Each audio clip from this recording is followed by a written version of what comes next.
Alrighty. We are trying something a little different today. I am going to be working on my written work. We're not going to be featuring the 2K menu today because I think this is going to help me work a little faster. And this is going to be most of the details of why people look at my content anyway, the changes that I make in the 2K roster. So I'm going to be doing a full team breakdown of the Knicks. These are all their default 2K ratings and archetypes. I did these two guys already, Julius Randle and Kemba Walker, last night. So I'm going to be working through the rest of the team. Let's just start off with Randle. Here's what I've got for him.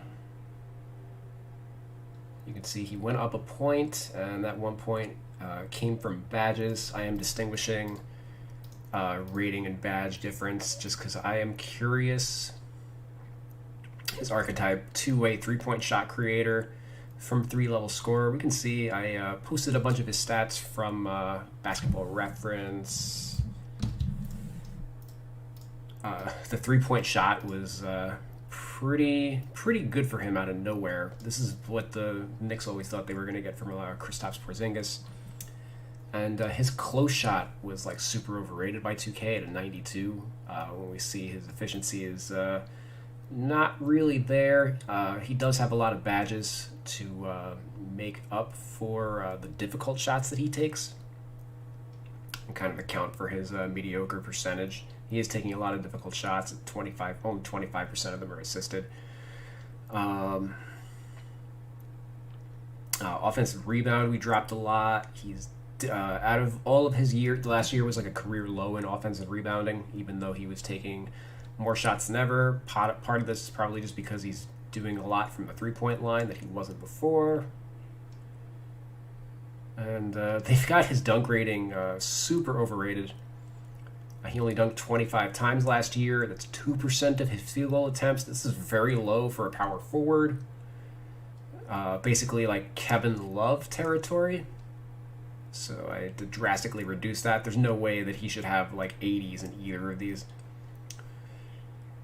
Defensively, the Knicks were a very good defensive team last year, so we buffed him up a little bit. 2K did buff him up to like an above average defender, but I went a little further than that. He's a good positional defender, but not much of a shot blocker at all, so that's going to distinguish him from centers. I guess you wouldn't be able to run him as a shot blocking center or anything, unlike a Ben Wallace, a Shaq, or any other like center in history who would have a comparable interior defense rating. And I don't know why they boosted his hustle rating, boosted his durability rating. He's been really healthy aside from his rookie season, where I think he broke his leg or something. He got hurt in the first game of the year and had to miss the entire year. But since then, he's played 96% of his team's possible games, and I would consider that more reflective of what he's going to be available for moving forward. We can see with his consistency ratings, he was number one among power forwards in defensive real plus minus, and third in the NBA. And he was a lot more erratic offensively, even though he was much better than he was previously. And I boosted his intangibles. I wrote up an article on how I handle the intangibles rating. Basically, a 90 means that I consider him an all-star tier player. So he gets a little bit of a boost from that. These are all the badges that 2K gave him. These are the changes that I recommend. And then this is the final product. So a lot of pluses. A +2 here means that this was originally a bronze, so I boosted it up to a gold. Whereas over here, like a silver +1 means this was originally a bronze. The +2 means he originally did not have the badge. So that was Randall. And let's do Kemba Walker. I'm expecting him to be the second best player on the Knicks this year. We see his finishing is kind of diminished a little bit. He did have a knee injury, which probably sapped his athleticism a little bit. He is 31 now, so his athleticism will decline moving forward. LeBron trash? I don't know about that, but decreased his foul drawing rate. That was a little high for, again, he's in his 30s and kind of an undersized guard. This is solid for a 6-foot player, but I don't think he should have a super high rating either. His low 80s shot ratings is kind of more reflective that he's a shot creator more so than like a shot maker. And his percentages were a little lower last year. He was dealing with an injury last year, so the Knicks are hoping that these go up just a wee bit. Kemba's never really been known as a great passer. He's never really... I would have never given a pass rating higher than like an 80. So that's kind of reflected here. Just like the reduction of his pass ratings. For whatever reason, they have him at like a third. They don't have him at a 25 driving dunk. He hasn't dunked in 9 years. I boosted his interior defense. Even though he's undersized, he isn't really getting taken advantage of in the post.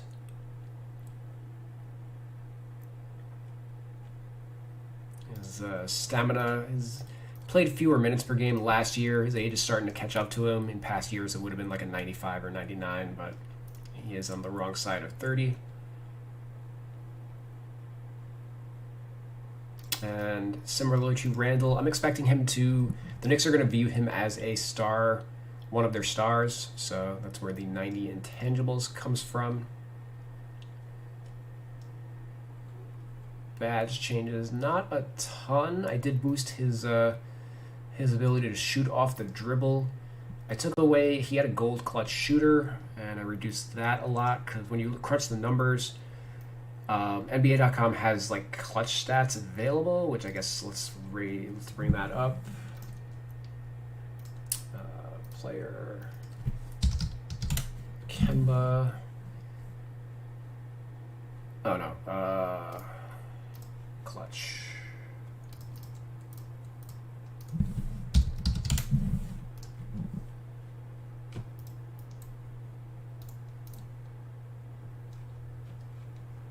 We can see, let's do totals. He shot 22% in the clutch last year. Obviously, he was dealing with injuries, but as you go back further, if this will load, his percentages have never really been great ever. And I think it's more reputation than anything else. He was solid in 2019, but aside from that, pretty low percentages. This is actually probably his best year, 2017. 39. 28.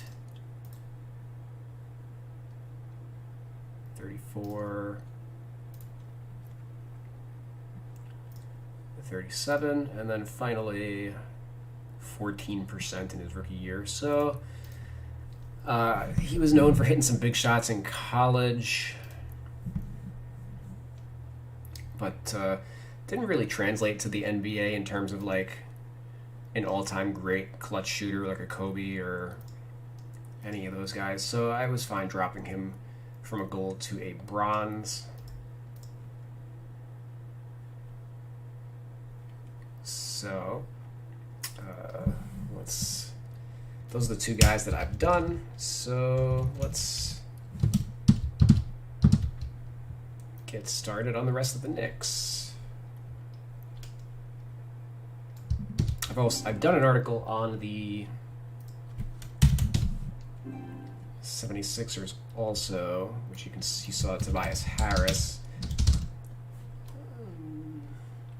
All right.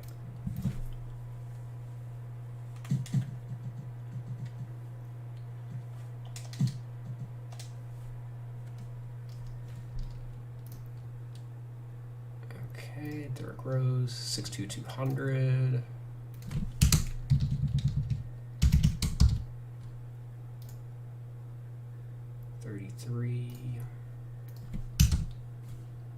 was his archetype?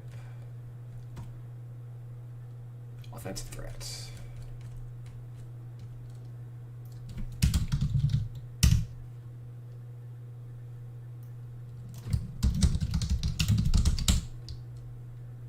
Okay, bing bing. And he's got 30 badges.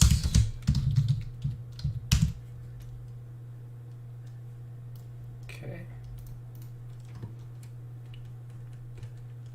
Derrick Rose. Last year, 15, 3 and 4.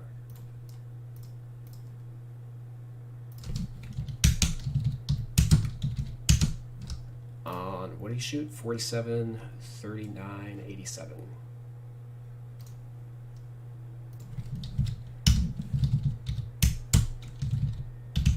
So he was much more efficient than Kemba Walker.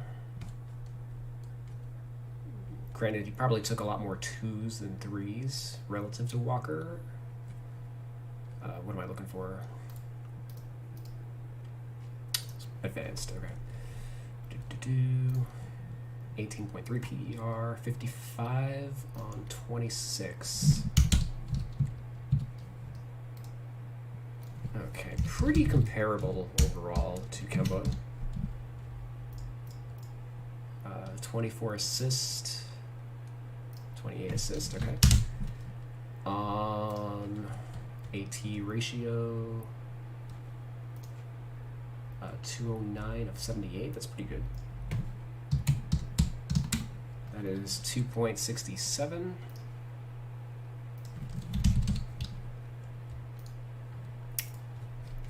And then 2%, 9%.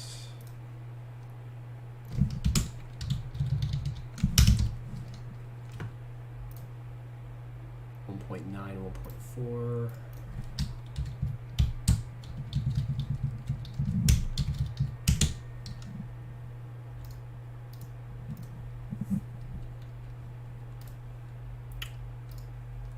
Okay, so let's jump on into his shooting stats real quick.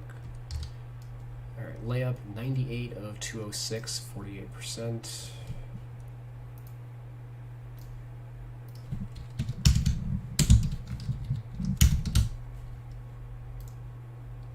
It's not a great percentage, but he took a lot of difficult shots. 27% assisted relative to Kemba Walker. A lot more difficult shots, it would seem.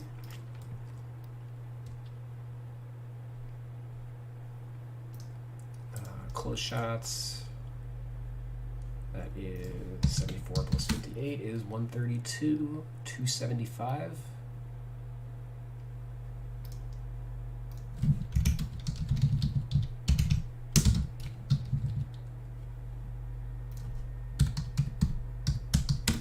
It's 48%.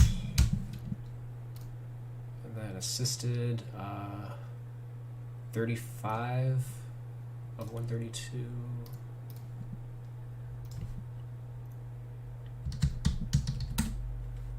It's 27%.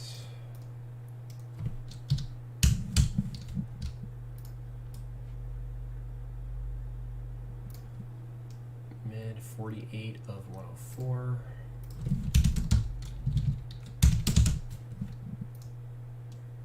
.6% and 13 is percent assisted. Okay. 58, 146.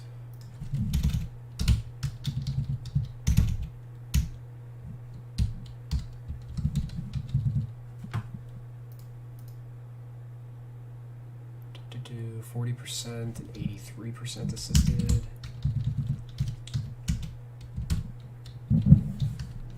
That's pretty good for him. That might be one of his best years, if not his best year.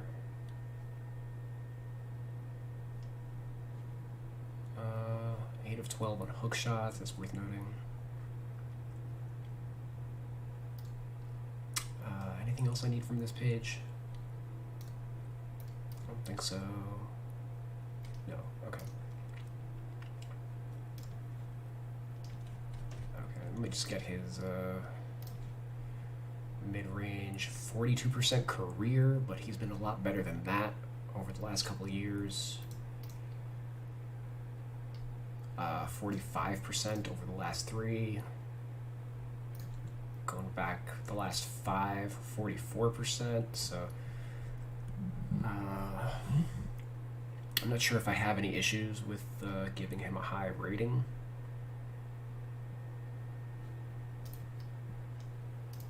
Relative to his percentage.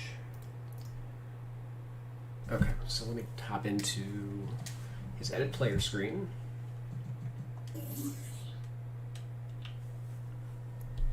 Alright, now I'm going to input all of his default ratings. Okay, he has been a 55 post fade and hook for like the last 10 years. Basically, since he entered the league, those numbers have not changed one bit. So I'm definitely going to be... I always seem to drop them every year. 89, 83, 82, 85, 86. Woof.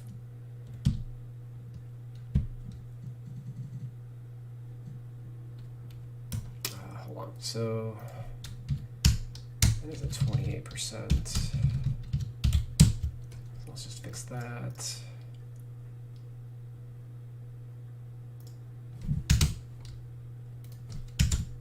And this is a +1, 45. There's a 90 here. 85.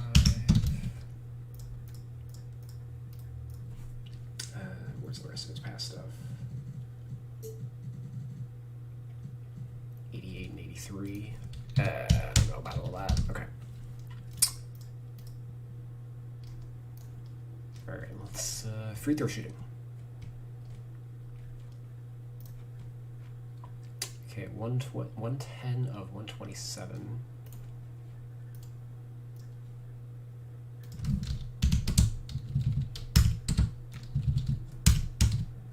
I'm not sure why they have him at 82, or 85, I should say. Kemba Walker they had at 92 when he shot 90% last year, so it seems like they're not updating free throw in between the season.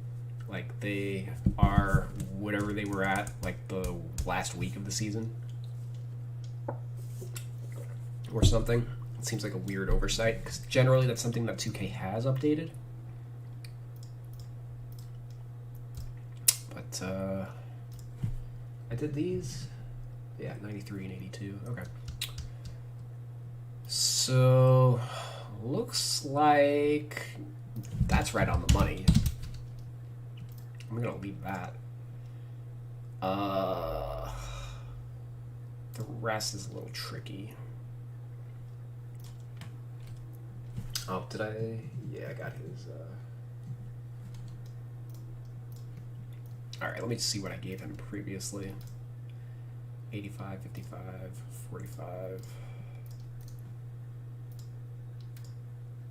So the fact that he had that 8 of 12 hook shot, I'm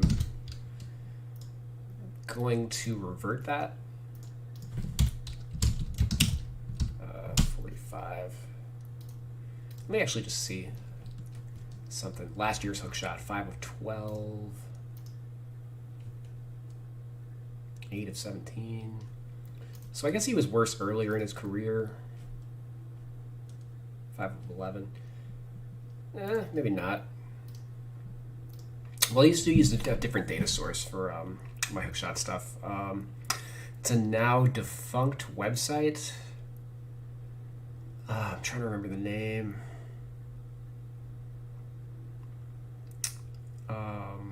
Hoop Data or something like that. I can't remember, but it used to be where you could get the shot details of like fadeaways, hook shots, etc. It would rip all the data that was on like the NBA's page, and then the NBA stopped like posting it the same way. So like whatever program they had to rip it was kind of defunct, and the guy who worked for it got hired by some team, so he wasn't really updating. It just like existed until it stopped working or whatever. So that's what they were. The Basketball References hookshot data is not like necessarily in line with the NBA's. They use a different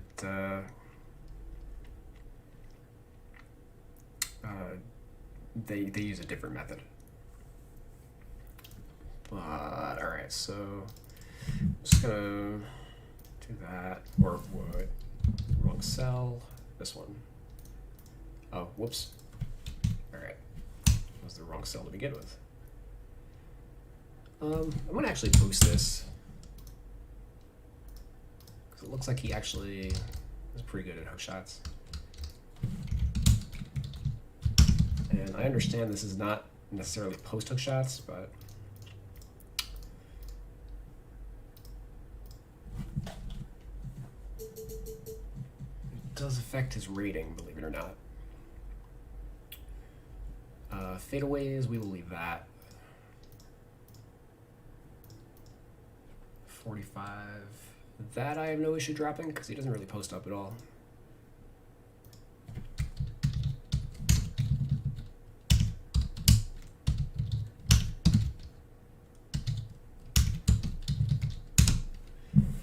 How do I feel about this? Yeah, this is fine. 85 is fine.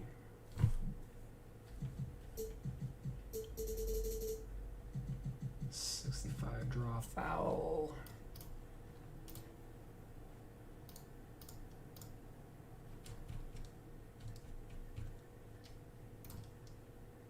This is a 55.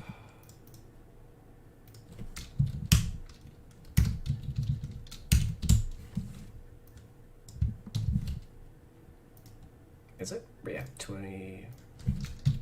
Yeah, basically the same as Kemba.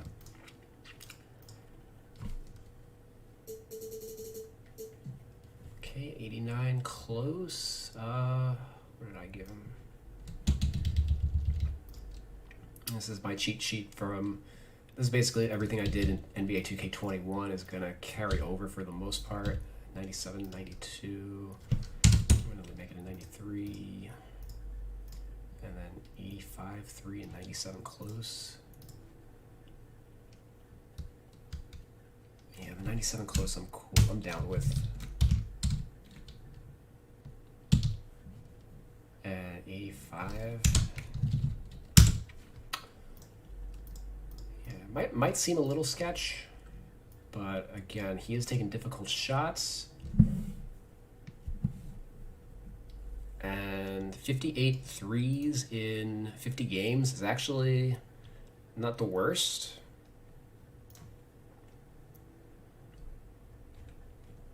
If he's going to be hitting like 100 threes a year,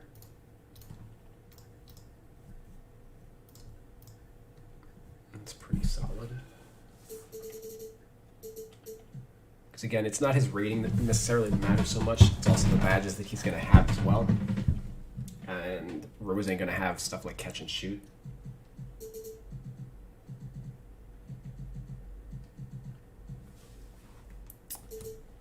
Okay, the ball handle, what did I give him?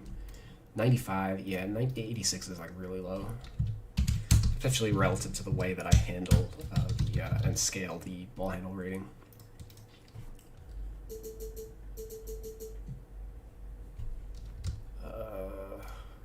Pass vision, or pass IQ 90, and then accuracy 85. Yeah, that makes sense, given his AT ratio. And what did I put this at? 90? Should I be putting it? Well, yeah, I guess last year was a really good passing season for him. He's generally more, usually around this range, like 30% for his career.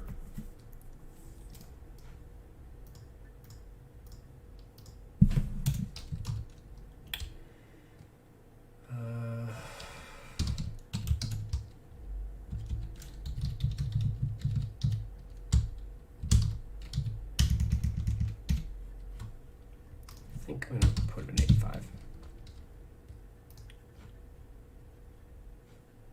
So we can see he's basically 5 points better in every passing category than Kemba Walker.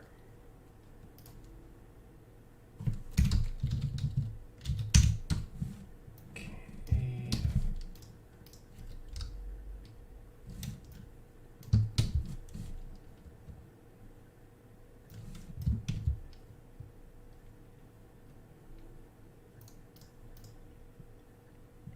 The rest of this.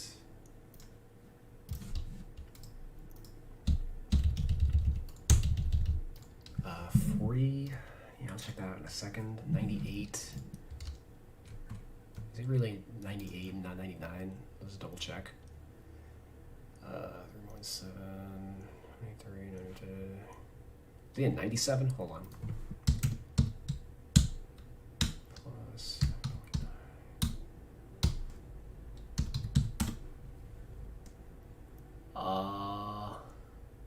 Math is hard. No, he's in 98.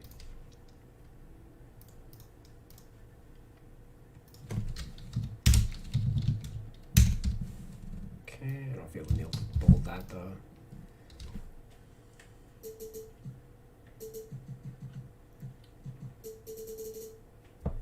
And 2K has him at 45 dunk for like the longest. He did not dunk last year.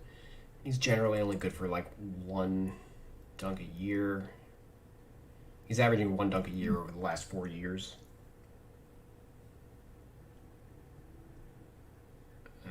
Totaled 106 dunks in his career, but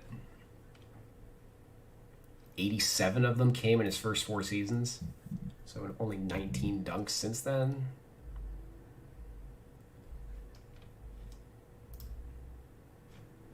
And last year was also his first year without a dunk. He is 32, so I think 40's fine. And if that continues, if he doesn't record a dunk this year, I'd probably reduce him to like 35.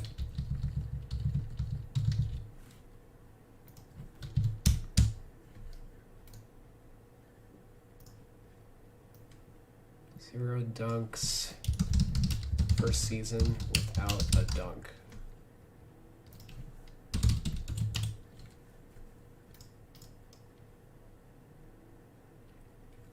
All right.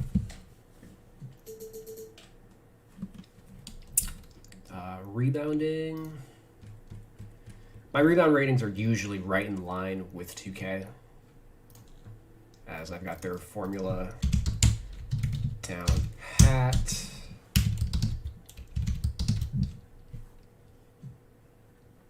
Uh, 50, 67.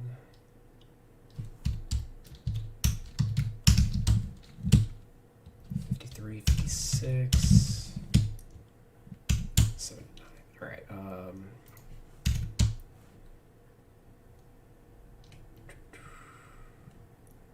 1.9 and 1.4.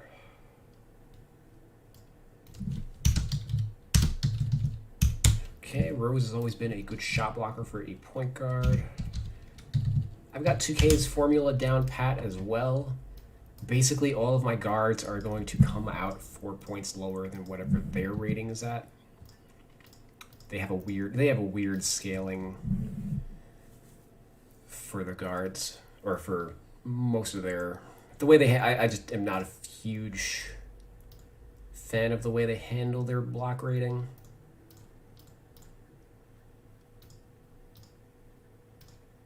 Well, maybe that's not accurate. I'm just slightly off.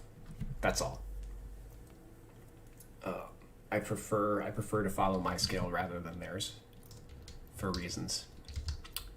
And then 1.9 is 71.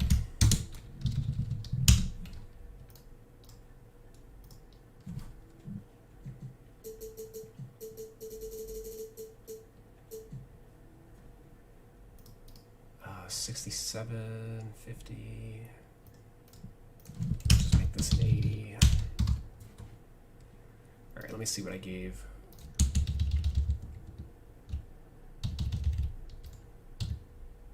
60 and 80.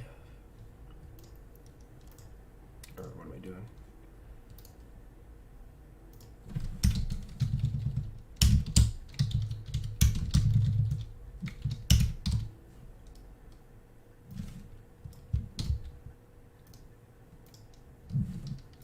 Okay.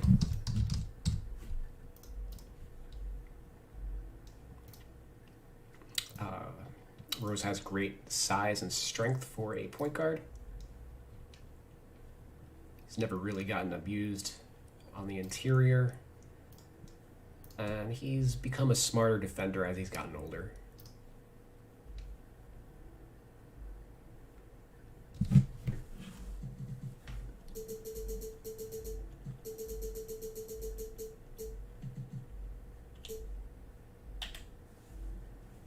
Okay.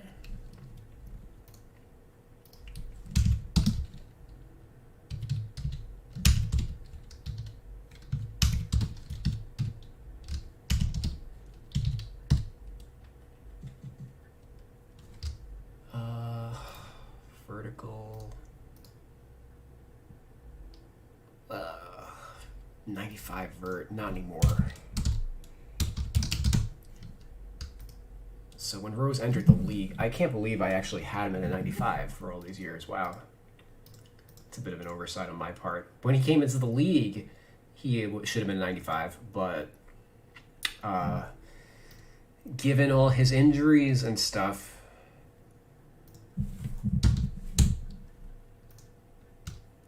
let me just notate that. Yeah, given his athletic decline, he's 33 now. I even marked as 33. Right? Yeah.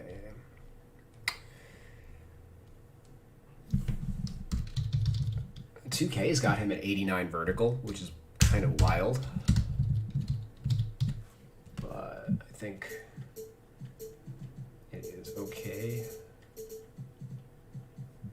to drop that. Strength, what is he? He's 6'2", 200. Yeah, 6'2", 200. It's like a 55. It's going to be a +5.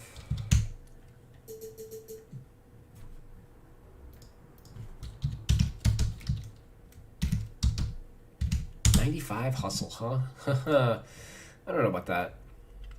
They gave all the Knicks, it seems like they gave high hustle ratings, and maybe that's because of what their defensive rating was last year. But I don't know if it's very reflective of how they play on the court. I'm just going to give him like an 80. Which is what I would consider like, I think I would rate hustle on like a 60 to 100 scale. So 80 being like the midpoint.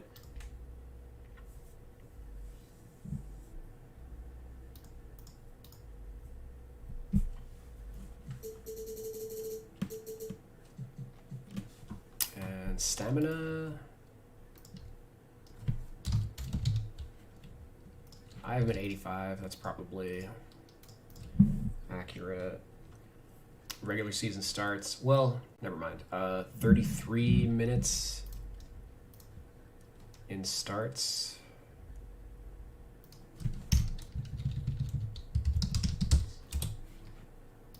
What do you do in off the bench? 25 minutes a game. That I would consider closer to like an 85. But let's see, he started in the playoffs, and he played 35 minutes a game in the playoffs. Can I get playoff splits from here?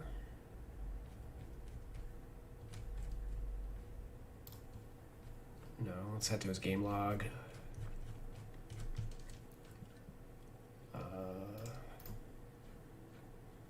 33 minutes a game in his 3 playoff starts. And played more than that off the bench. Yeah. So 2021 is 85. And then this year was definitely a 90. See, just from going through and doing these, I always seem to find these little little quirks to really help refine my work. That's why my ratings are so much better than 2K's.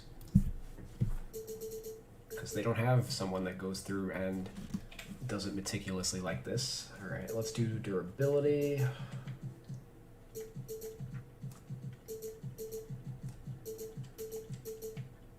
Okay, 51 they have him at. Jesus Christ. I don't think I will come in that low.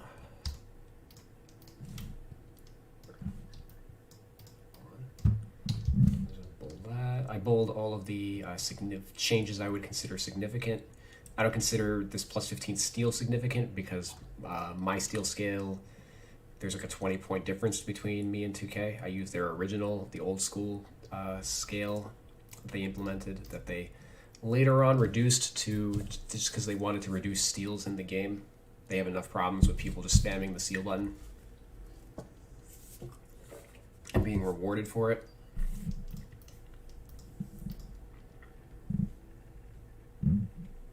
But I consider that like a slider issue more than the rating issue.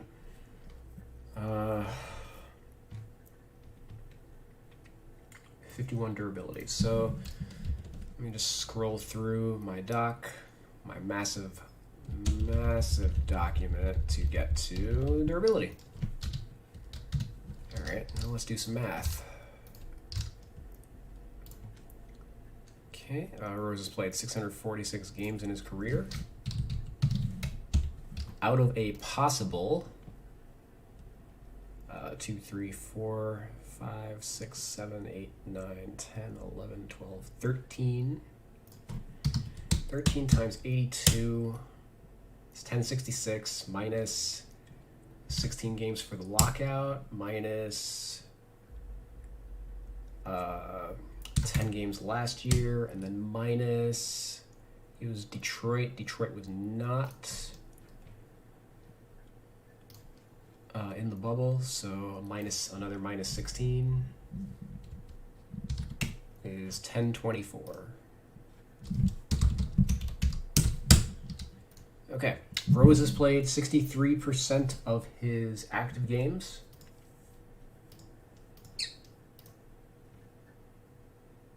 Or 63 possible games, I guess you should say. He did not play any games in 2013, which drags him down. Since then, he's probably been a little healthier. When you consider that these are two reduced seasons he's played over the last 3 years. Also, this year, or which year was it? He was a free agent in like 2018, right? Let's check out his game log. Cleveland.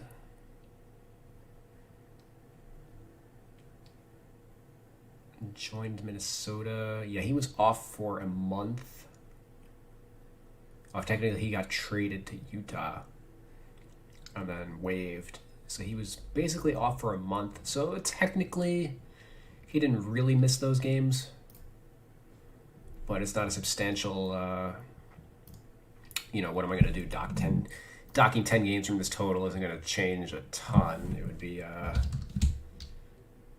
or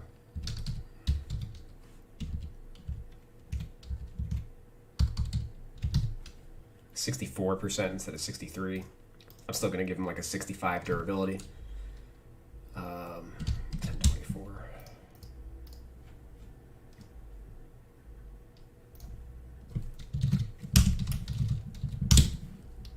But yeah, what did he do the last 3 years? 151 of 82 times 3 is 246. Minus 16 minus 10 is 220.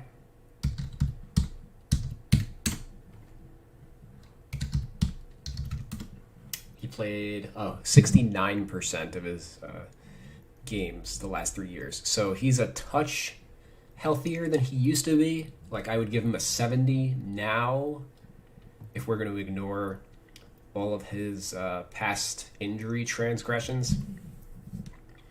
maybe that's fine. You know, he has, you know, this was obviously a rough patch for him going back here. He played 60 something games out of 82. What's 66 out of 82? It's 80%. Yeah.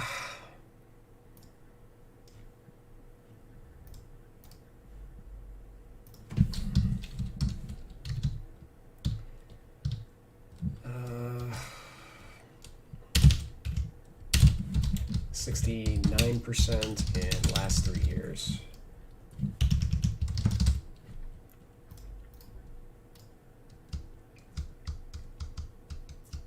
Yeah. F it. If he gets hurt again, then I can very easily just drop him and I'll have this notation that, hey, we gave it a shot.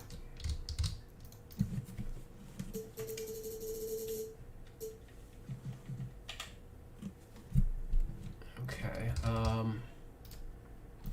64 pass perception. 40 defensive consistency. That's going up. 90 offense. 66 help. 68 pick and roll. Okay.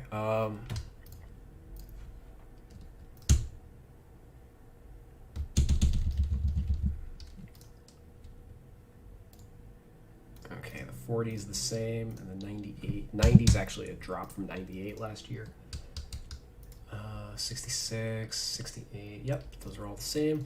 This is why I notate a whole bunch of my data. This is why my doc is like off the charts with the details, as I am keeping track year to year what 2K is changing.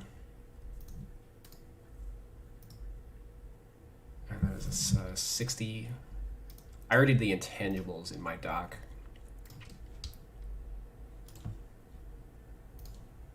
So plus 20. I'm going to have it as an 80 intangibles, but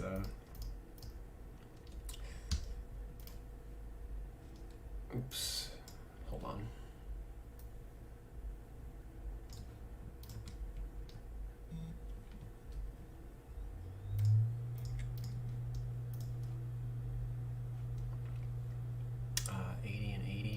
And then 65 and 60. Interesting.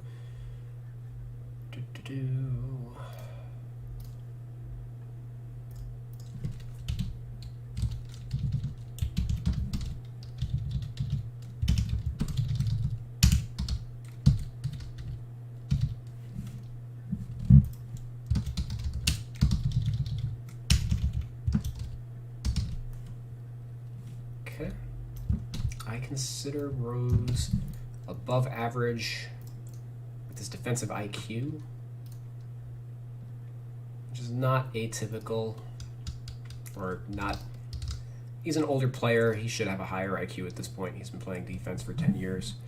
It's his athleticism that is starting to wane a little bit. Lateral quickness plays a pretty big factor on the defensive end in 2K. So even though a player might have like a high perimeter defense rating, this rating ends up mattering a bit more, along with all the other badges and whatnot. But and pass perception, what the hell is that? A 65, yeah.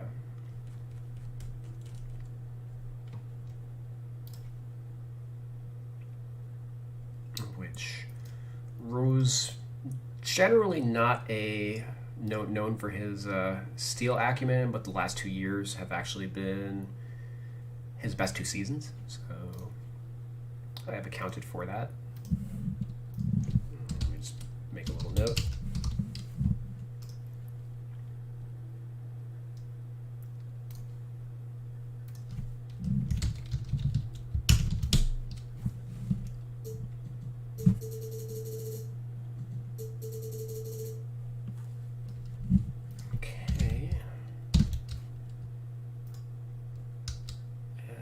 His decon as a 60. Oh, oops, 65 and 60.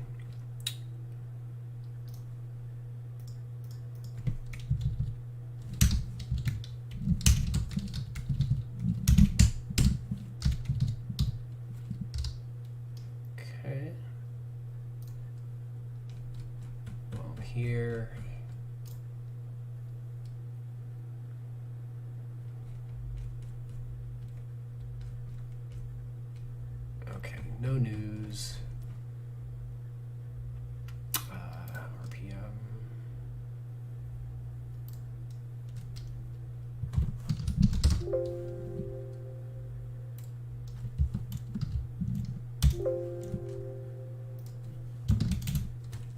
Okay, negative 007 and then negative 180.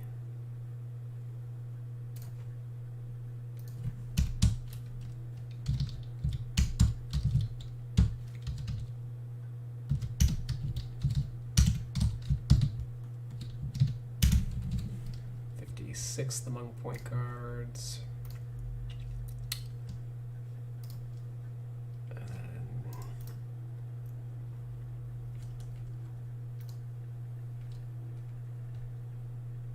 68th.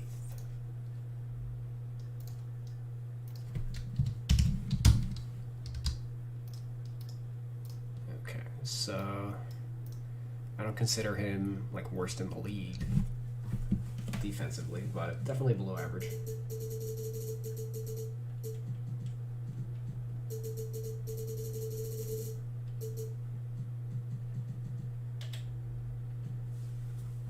And I wouldn't consider him the most consistent offensive player in the world either.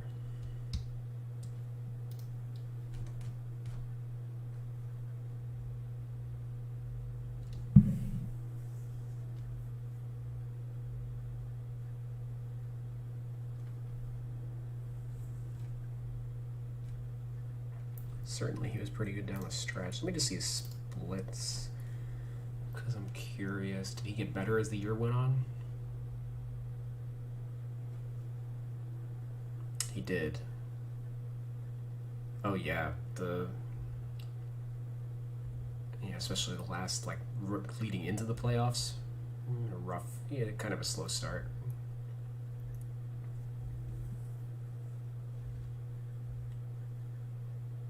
56% on threes in May. Whoa. Alrighty. Well, that was Derrick Rose's ratings. Let me see what he came out to.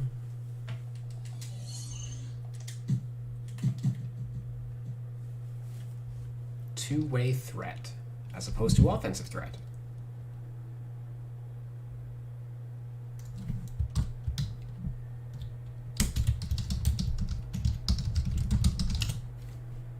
And 84 plus 1 from ratings.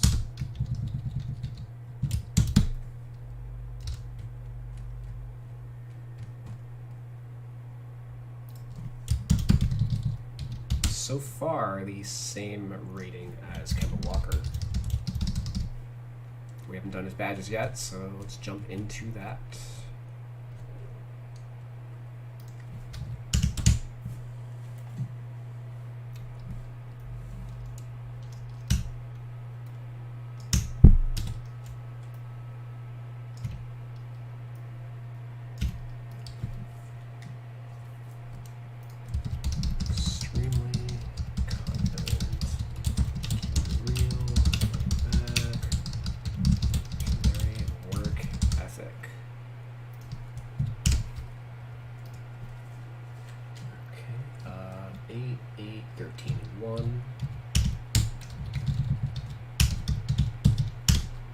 Curious what the one defensive badge is.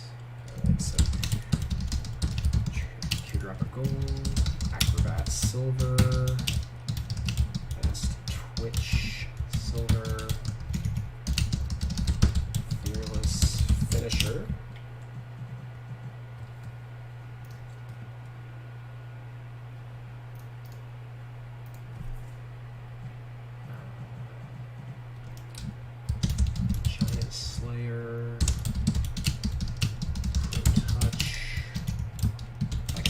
Type, Slithery, Finisher, and Unstrippable. Okay. Actually, let's just work on, we're going to do each category one at a time. I've already done the Knicks, I believe. And they didn't have too much roster turnover, so most of what I have should carry over, but we can actually see any differences that 2K made in the last year. I'm going to decrease his Fearless a tier. Fast Twitch is a new badge.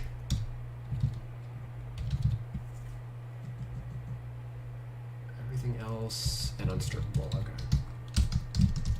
Oops.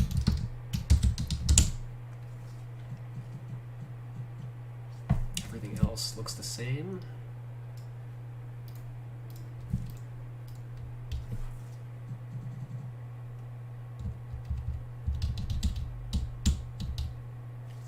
Alright, so let's make that adjustment real quick.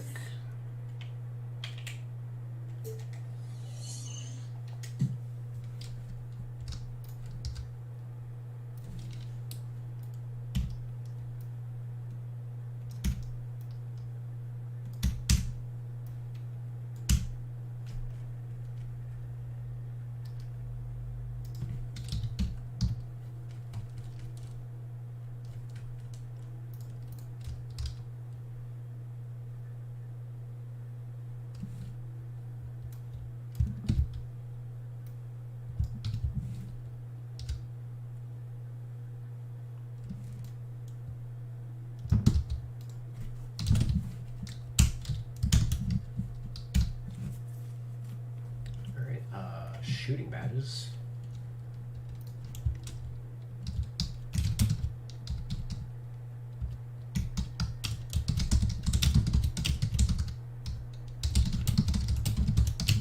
Lucky number 7, sure, whatever that badge is. Green Machine. Mismatch Expert. Set Shooter. Stop and Pop, Volume Shooter,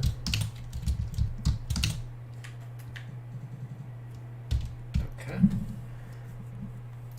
Rhythm Shooter is improves shots taken after breaking down your defender.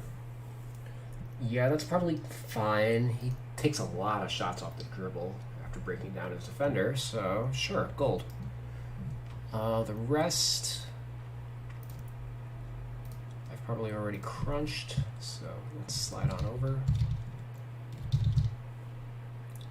Okay, looks like I did give him bronze and difficult shot.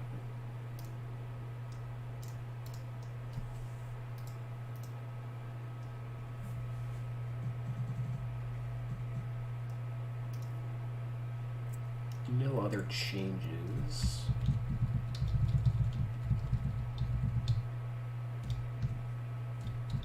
Lucky is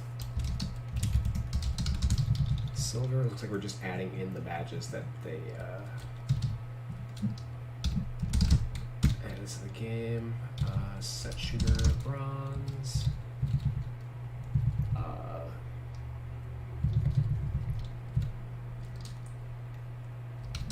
Bronze.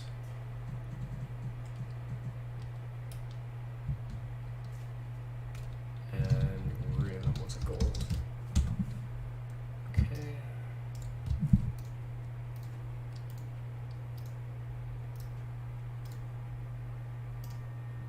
I don't just do the coloring in for aesthetic purposes. I also do it to reflect that this is something that I reviewed and confirming. It's basically what all the colors mean in my document, that the cell is something that I have confirmed.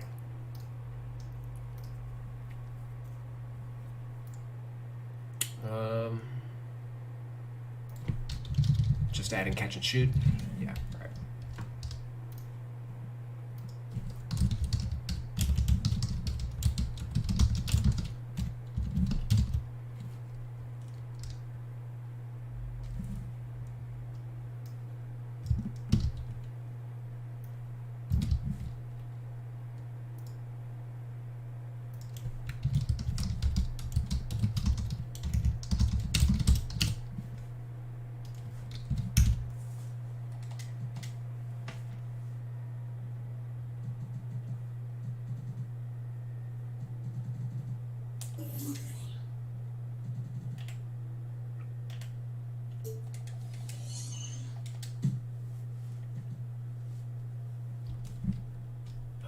Playmaking. Triple threat juke.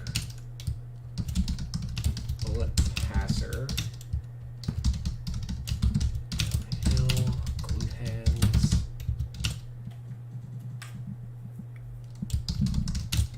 Hyperdrive. Needle threader. Quick first step. Space creator. Stop and go. Ankle breaker. Bailout. Delivery. Tight handles. And while I'm here, what's the one defensive badge? Hustler. They probably gave, I think they only gave that badge out based on whether or not they had a high rating. So we saw Rose had a 95 hustle rating, so they gave him a badge, but I don't know if he necessarily counts as like a player that has a nose for the ball. I don't know if that's necessarily him. I'll just leave it probably. All right, let's jump into playmaking.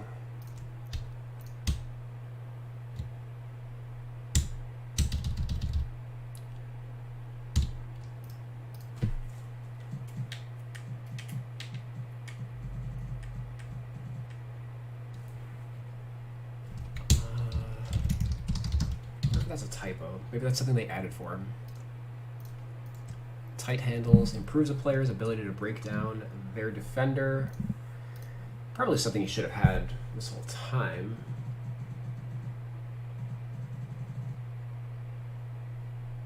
Handles for days. Reduces the amount of energy lost while performing dribble moves. I'm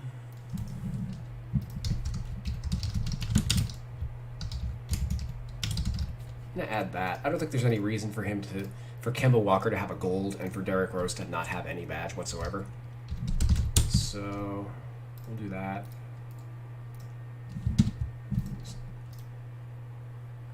Unpluckable. Reduce the chances of getting stripped by the defender.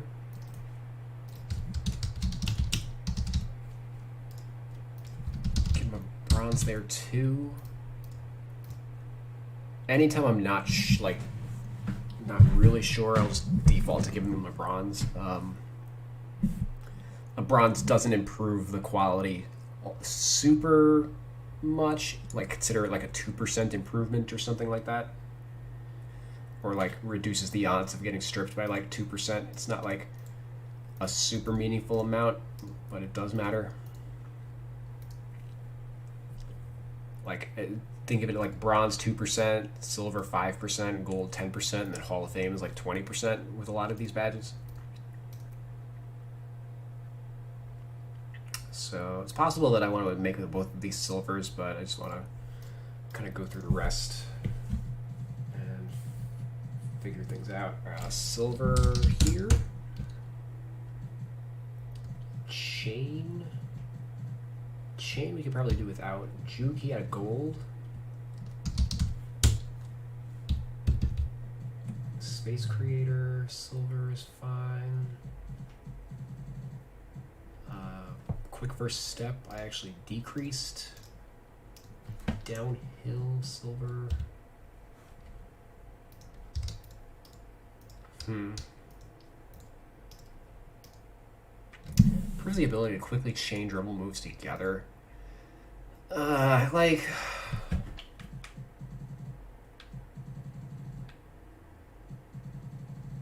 Same ballpark with this. Like, I don't understand having Kemba Walker like as a gold with all of these, and Derrick Rose to not have anything.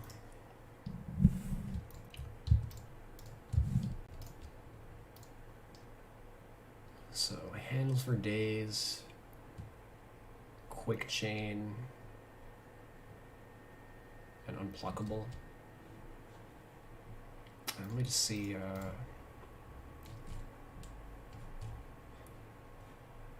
Yeah, I mean, 78 turnovers. He barely turned the ball over last year. He had an even better AT ratio than Kemba. So,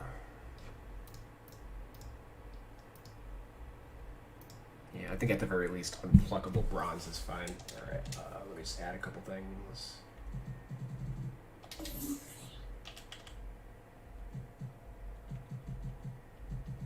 Oh, and hold on.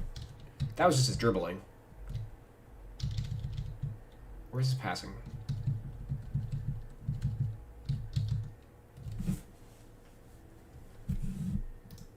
A silver. Oh, hold on.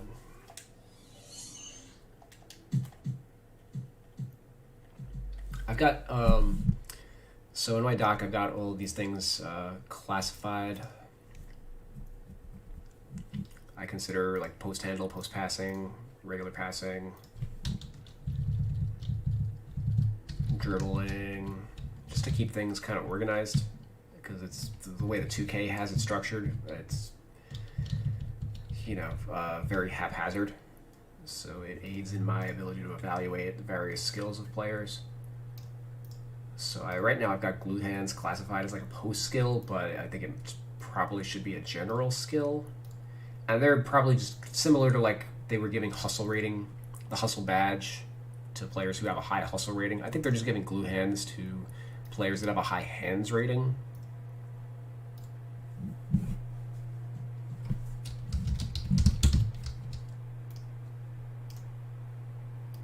Which probably means the attribute isn't functioning the way that they want it to. Or they changed a way that it works and they implemented a badge in order to keep the players with the high rating still performing normally. But I might be shifting this somewhere. I don't consider it necessarily a post skill if like Kemba Walker and Derrick Rose have it, but just something to keep in mind. Bullet passer, bailout. Special deliveries of bronze. Threader. Timer. And I'm going to give him floor general. If Kemba Walker's got a silver, then Derrick Rose should probably have a bronze. Maybe both of these guys should be bronze. Just reduce that.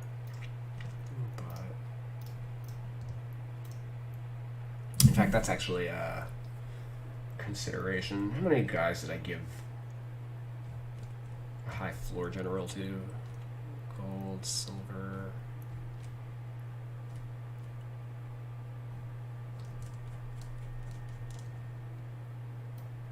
I don't know if it just happened on Ben Simmons. I just peeped that out of the corner of my eye. Gold, Luka, Gold Harden, bronze Kyrie.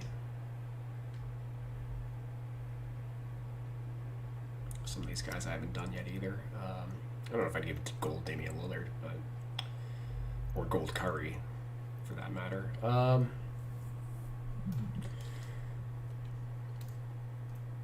going to leave this for now, but I'm planting the thought in my brain, and we're going to revisit that depending on how he performs early in the year. But we'll give Derrick Rose a bronze. Looks like we're adding a bunch of badges to Derrick Rose's playmaking, which could boost his rating, depending on how many we add. He had only 30 badges, whereas Kemba Walker had like 42 or something like that. So we might be bringing him more in line with Kemba.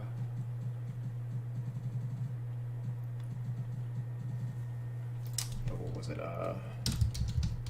Unpluckable is a +1. Quick first step is actually a -1. Dimer's a +2. Or actually, hold on.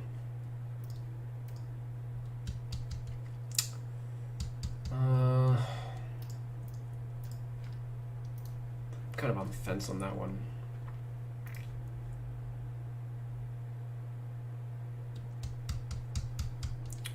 This here is like the monkey wrench. Based on this, I'm going to leave him at a silver. This is kind of in between. Like, he had some years where like a bronze is probably fine. Like his career on average, I think, is a silver, so we'll leave him at silver for Dimer.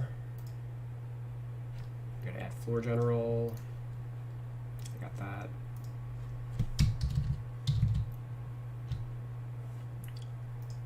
Handle for days, unpluckable, and quick chain. Okay.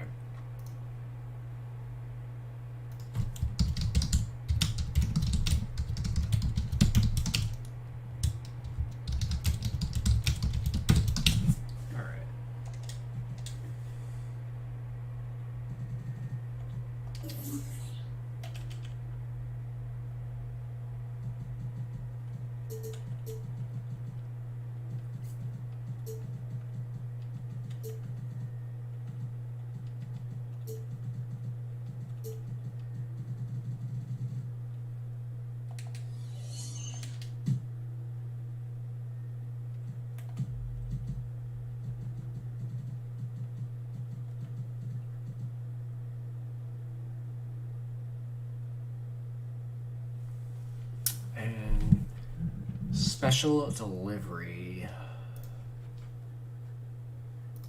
is basically Lob City Passer. Yeah, that's fine. A bronze, like. Worth noting, the Knicks don't have a ton of lob targets. Julius Randle is not one. Mitchell Robinson was out for most of the last year. They've got Nerlens Noel. Gibson isn't really a lob threat anymore.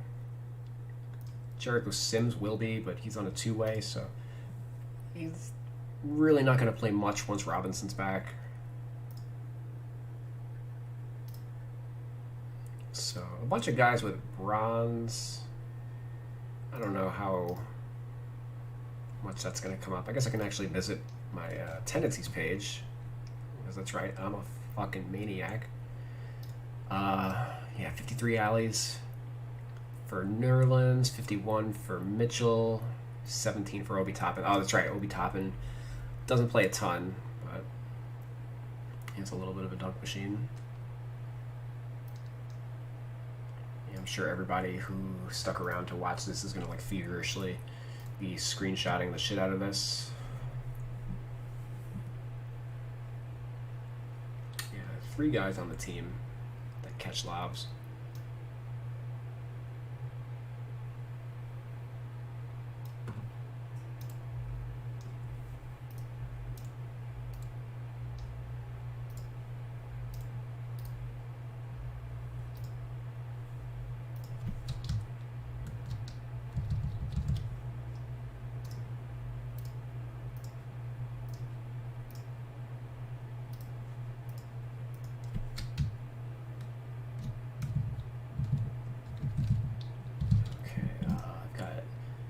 Interceptor on Derrick Rose and chase down on Derrick Rose,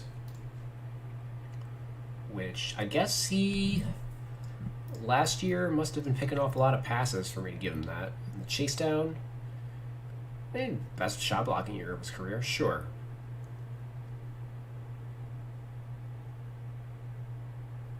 Been pretty solid the last 2 years. Okay, fine.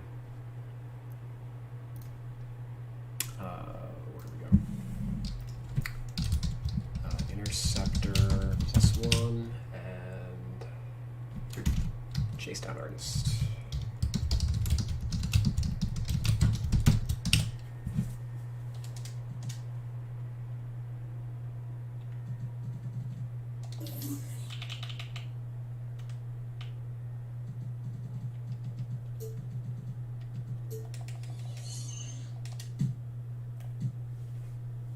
Okay.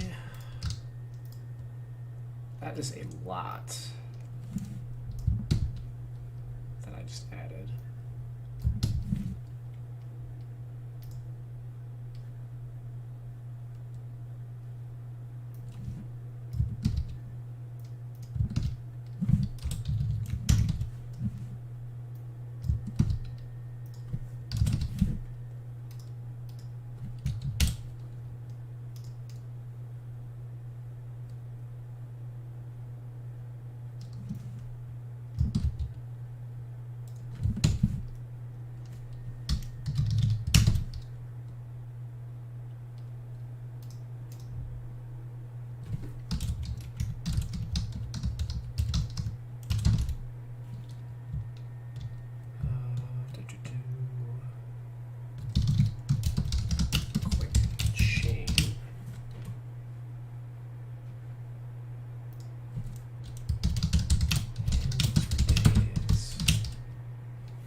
Badges, 38.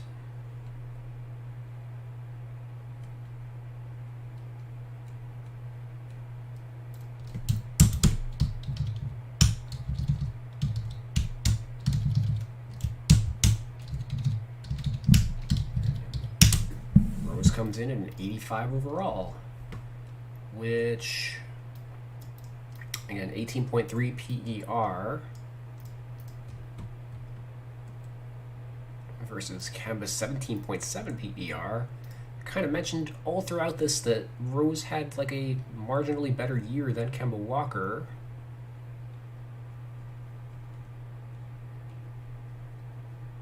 Certainly had a better showing in the playoffs. Kemba just wasn't really himself last year, so he's hoping to bounce back a little bit, whereas Rose is trying to repeat how effective he was.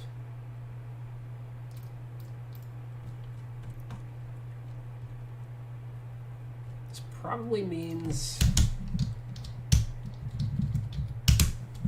I would consider Rose like the favorite for Sixth Man of the Year. He had a case last year. I think he got some votes. Let's check that out real quick.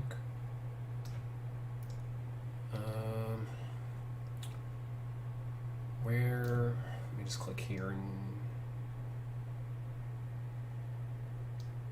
Sixth Man voting.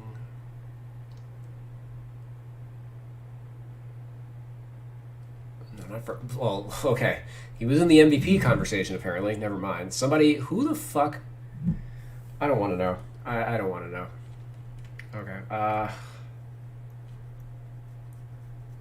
Yeah, he was third in the MVP, in the Sixth Man of the Year conversation. I guess whoever voted for him first place here also voted for him for MVP. So we could probably throw this first place vote out the window too. Whoever that guy was should be perhaps taken back out and shot, or maybe something not as violent, but like, well, not like shot in the head, but like shot in the kneecap or something, so he realizes the error of his ways. You know, we can always learn from our mistakes. But be that as it may, he got a ton of like second and third place votes. And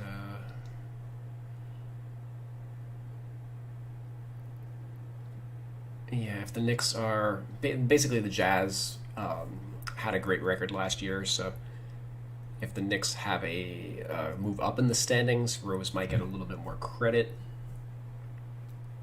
in the voting. And between all these guys, he's probably the fan favorite out of everybody else here. But let's continue along. Probably took like an hour to do the one player. But these become a little faster the further down the list you go, because you don't have as many notes on like the lesser players, but for the starters you have a whole ton of badges to evaluate, and you know, there's a lot less of a sample to consider. Let's do RJ Barrett.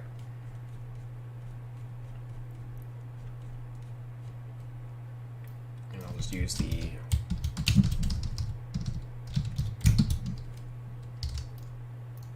it's a bias profile.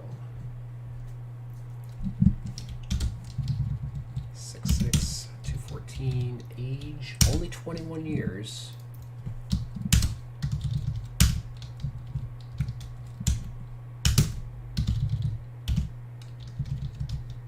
Playmaker. I consider him overrated for sure by what 2K's done. There's a little bit of projection they have going on. Certainly the Knicks are hoping for a big leap for him in his age 21 season. That would help propel them to being a true contender. What's his archetype? Oh, he is a playmaker. Okay.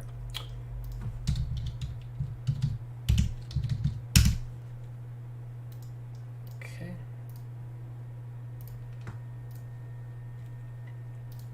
So let's hop into RJ Barrett. 18, 6, and 3.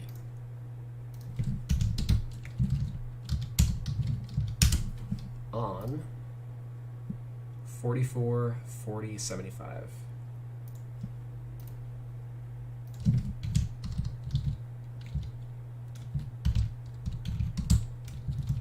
So as we see, nowhere close to the efficiency of a Tobias Harris. 13.4 PER.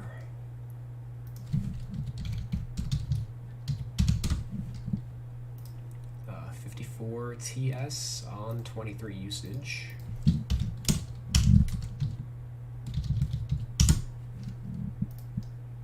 .14 assist percentage on 217 of 139.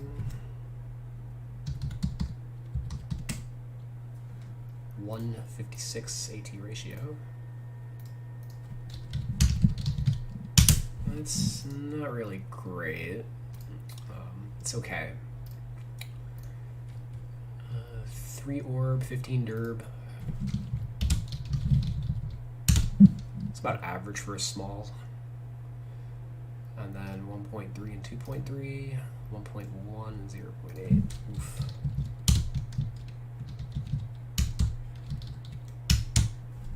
So Barrett's a good defender, but a lot of that is just his man defense. He's not making a ton of defensive plays.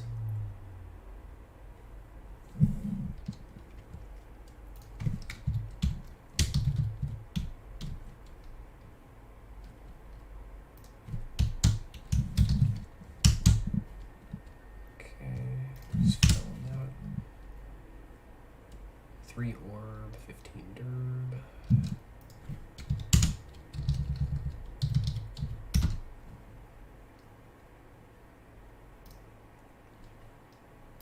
Alrighty,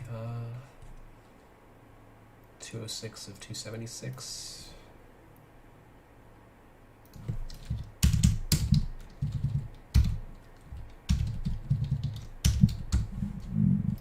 Alrighty, jump into the rest of his shooting. Layup, 207 of 416.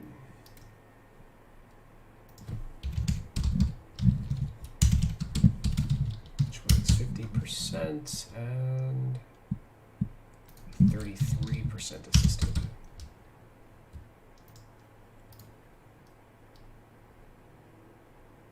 $29 of 75.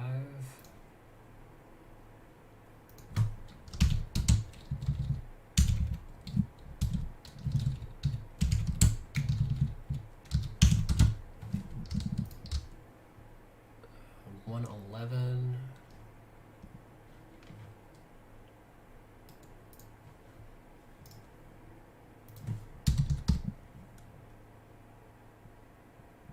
Hold on, math is hard.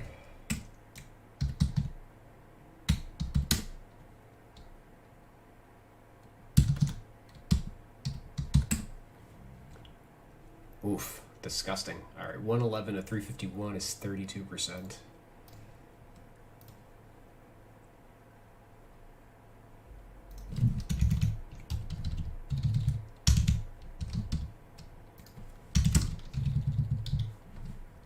So major area of improvement.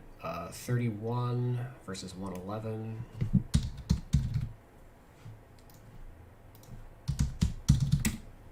.28% assisted. So he takes a ton of difficult shots, but he needs to up that percentage to really make the leap.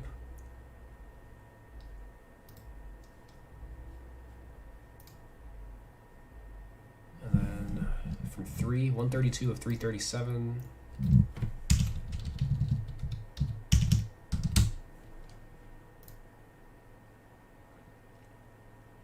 39%, 96% assisted though.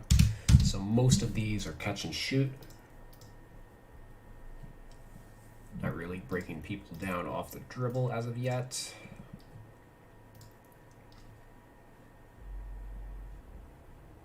All right, let's jump into what his actual ratings are. Okay, 84. think an 85 is okay for this. 55, 52, 79. Eesh. 72 draw foul. 74, 72, 82, 74. All right, so that's a +1.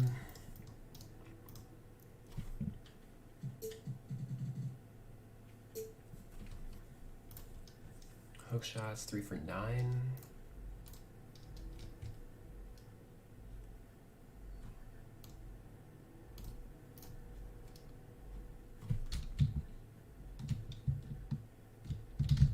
Yeah, 55 is probably fine.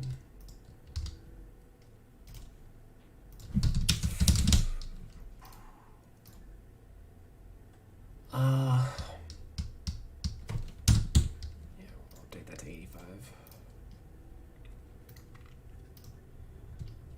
I guess I had it at 80 because his percentage isn't great, but he is taking a ton of shots that appear to be contested.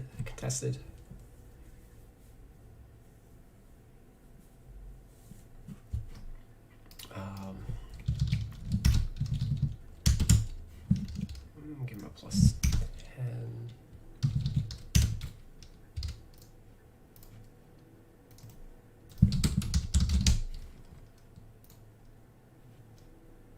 Is he taking a lot of fades?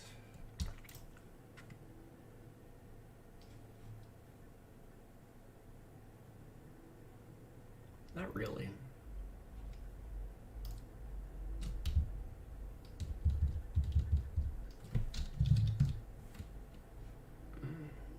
I guess like second most on the team.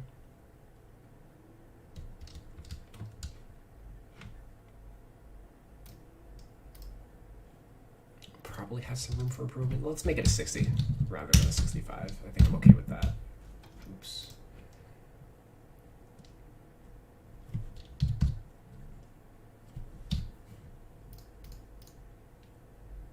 Post control, that I disagree with. Yeah, I've long disagreed with that. He's average for a small forward. And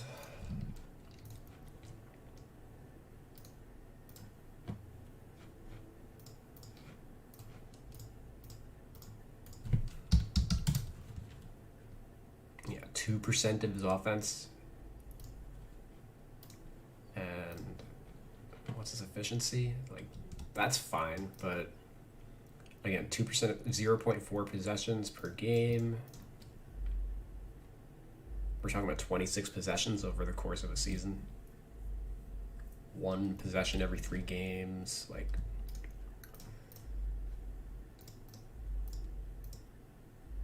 it ends up being not a significant part of his offense. So we'll notate that as a major change from 2K. And again, 65 doesn't mean he can't do it. But I'm not anointing him Kobe Bryant just yet.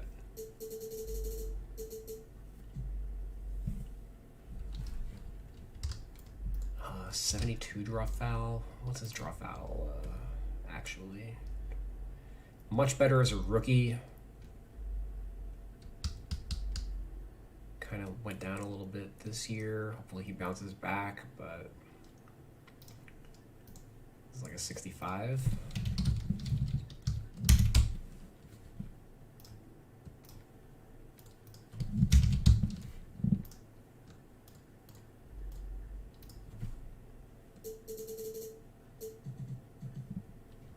Okay, 74 close shot, not a chance.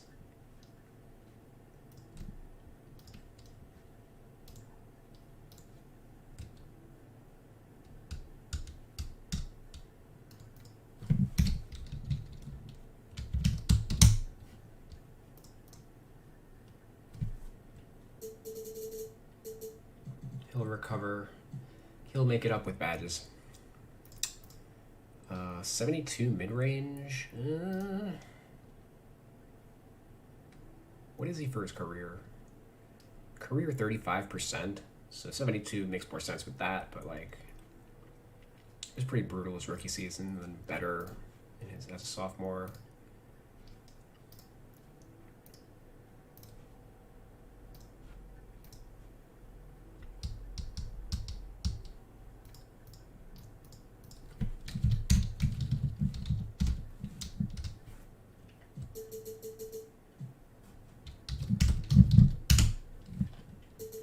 My 3-point ratings are generally going to be 3 points higher than 2K by scale, because they made it a point to reduce 3-point ratings by 3 across the board a couple, like 2 or 3 years ago. And again, I think this is, he shot 40%. He's hitting like 2 per game almost. But the big thing is he's not doing it off the dribbles, so that's going to reflect in his badges. All right, 83 ball handle, 84 pass IQ, 79 accuracy. Those are going to drop.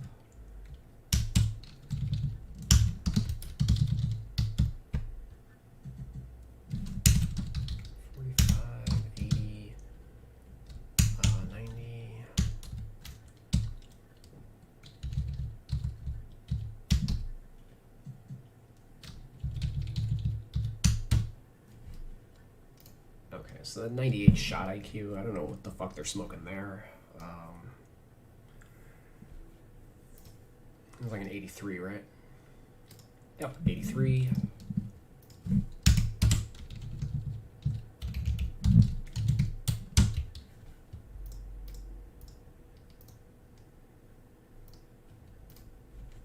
Pass vision, that is a very high pass rating relative to his actual production.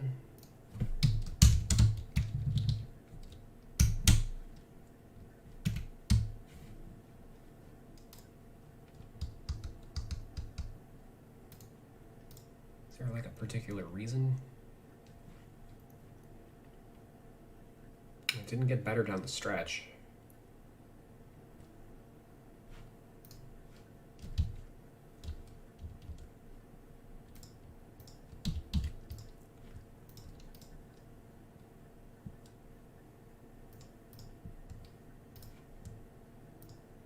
Actually saw fit to raise his pass accuracy. Come on, guys. And then they raised his pass IQ too. What the fuck?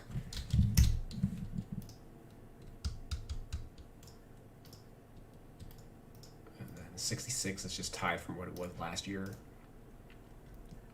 So he's been probably at just a 66 since he came into the league, and they just never bothered to adjust it. It's just generally pretty sloppy.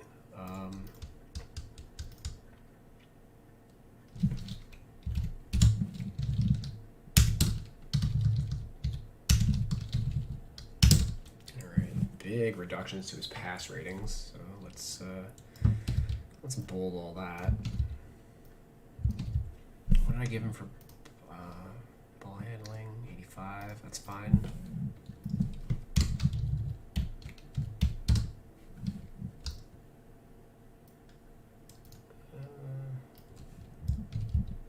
Consider these major changes.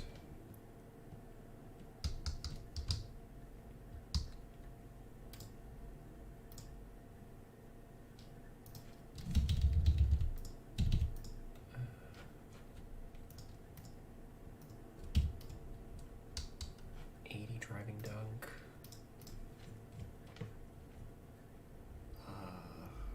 39 dunks, 4% of his shots. Yeah, that's pretty solid.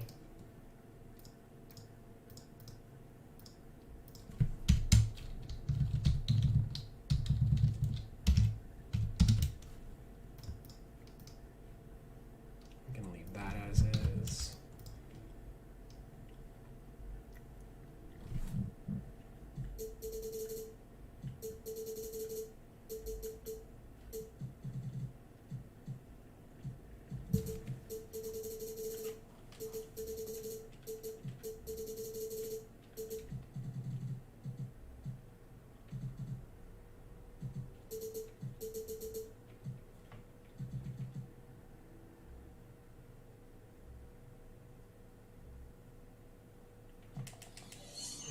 me actually see. All right, well, I changed his archetype. He's currently a deep range shot creator. Let's head on over to defense. 63. And actually,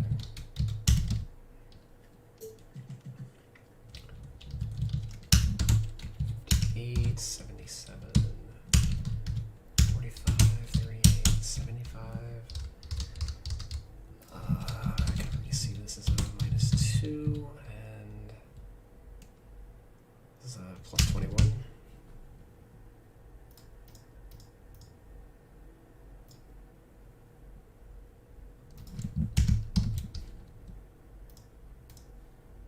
Okay, defense 45 at 70.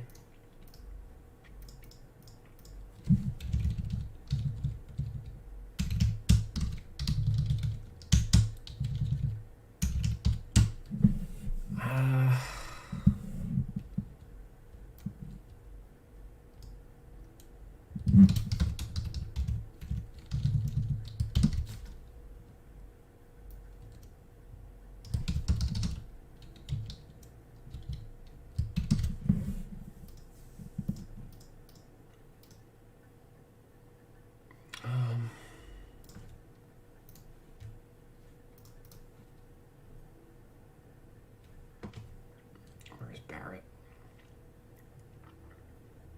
12th percentile for post defense, and then last year, or the year before that,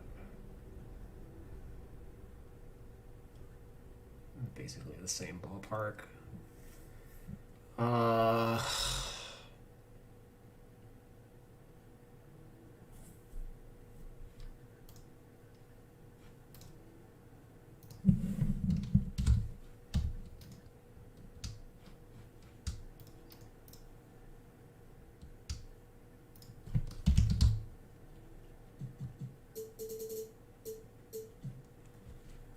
Perimeter defense.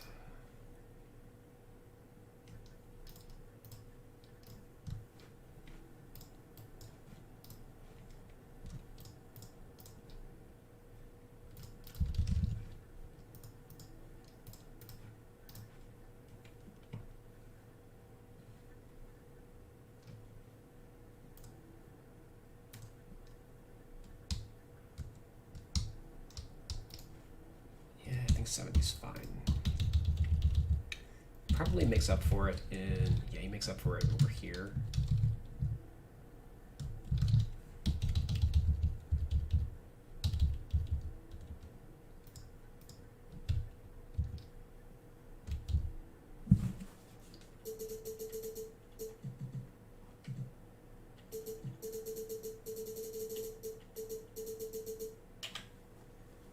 Alrighty.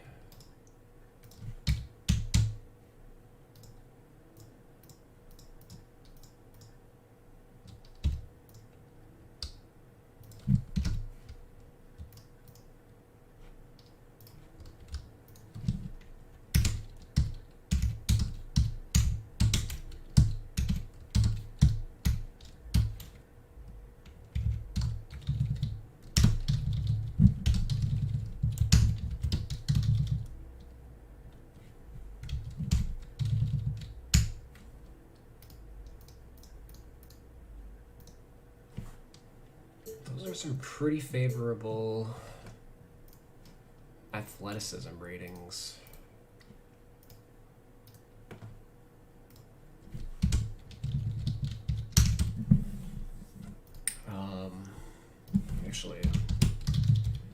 Actually reduce that.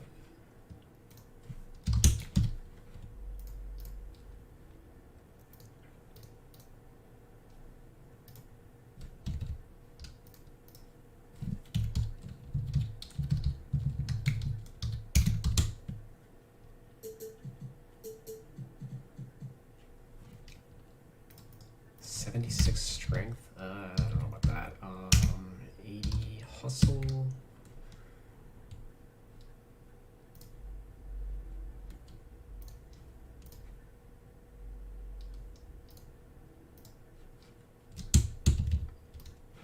actually going to boost that for him.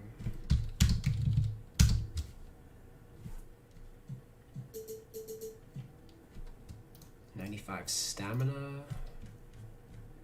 He played 35 minutes a game last year, which ranked what?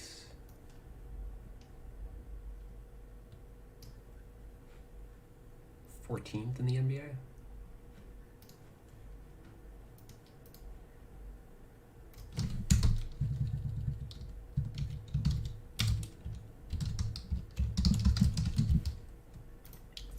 Minutes in the playoffs.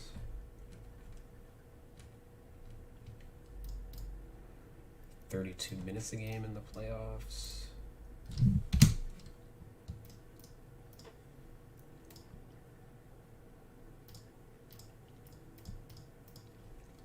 Strength, what is he? He's 6'6", 214.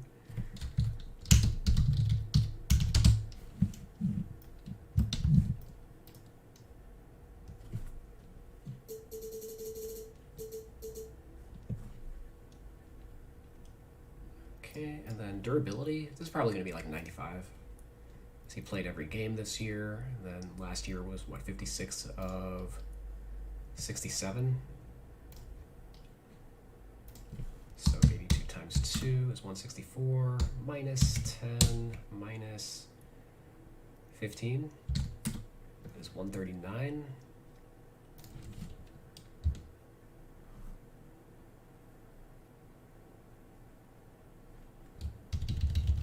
Oh, I think I went too far.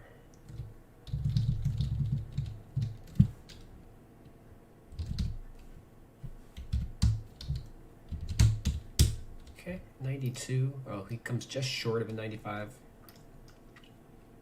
I guess he missed 11 games in his rookie year.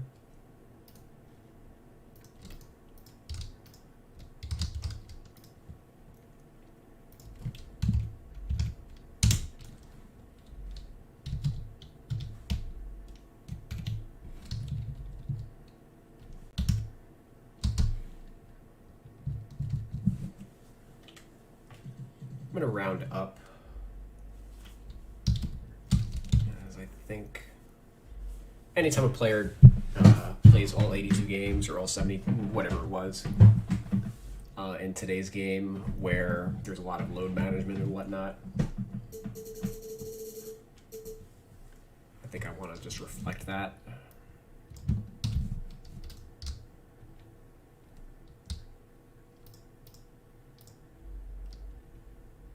Okay.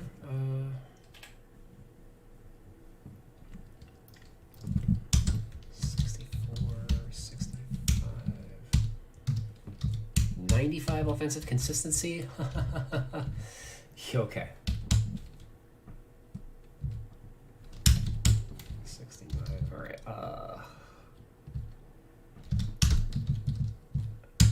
If memory serves, this is really low.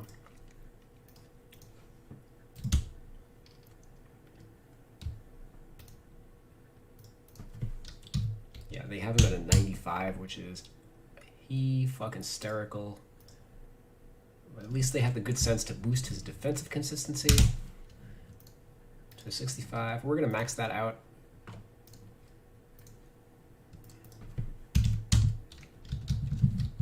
Plus 34, which will become apparent once we crunch the RPM.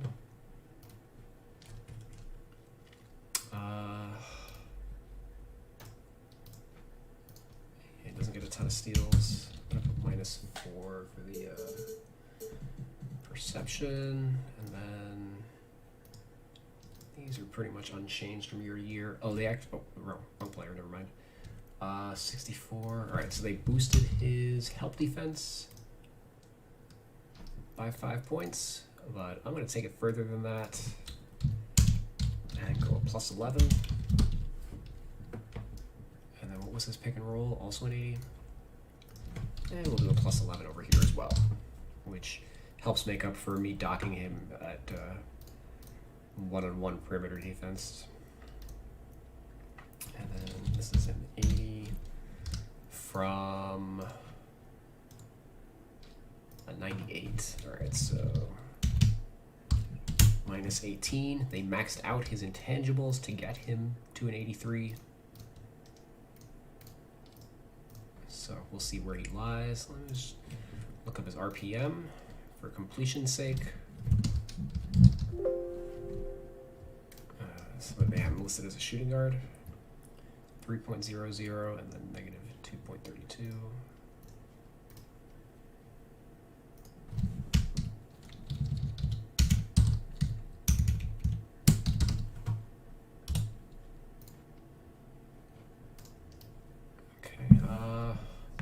I'm not going to list him as a 2 guard. They basically have, ESPN has Barrett as a 2 and Bullock as a 3. But I had it the inverse, and given that their lineup this year is going to be Fournier and Barrett, I'm inclined to, just remember these numbers, 3.0. All right, so the number 4 small forward, well, I guess technically the number 3 if we're swapping out Barrett, and then negative 232.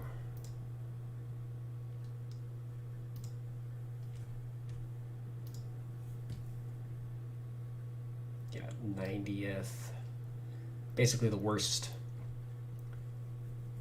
starter aside from Isaac Okoro, which isn't great. We see Bullock down here as well.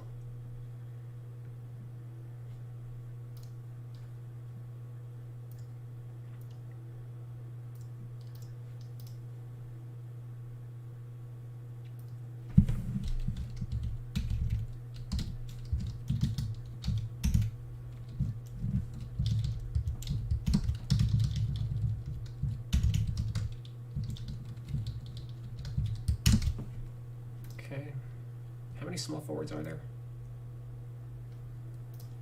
97. Yeah, so 91st out of 97, effectively.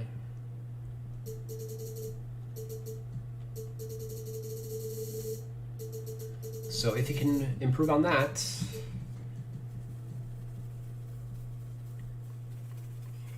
this needle's gonna move up.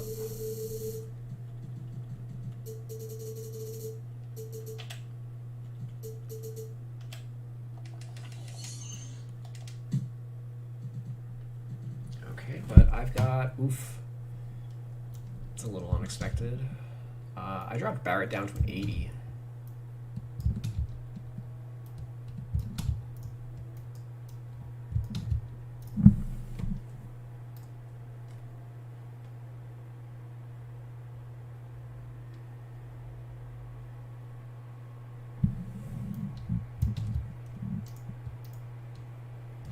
The bad for small forward would also just be below average for shooting guard. He is an undersized 3. I will make his second position shooting guard.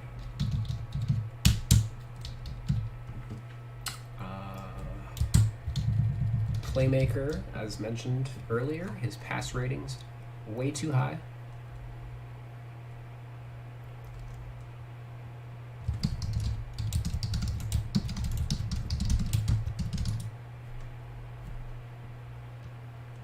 He's a shot creator, not necessarily a three-point shot creator. This is where he does most of his shot creation.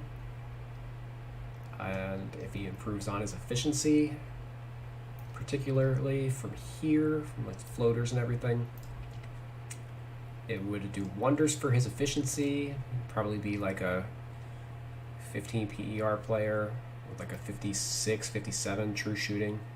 It's pretty damn good. At that point, he needs to improve his on his playmaking. As even if his passing, if his assist numbers are going to be low, like he needs to boost his AT ratio at the very least to reflect his smaller playmaking role.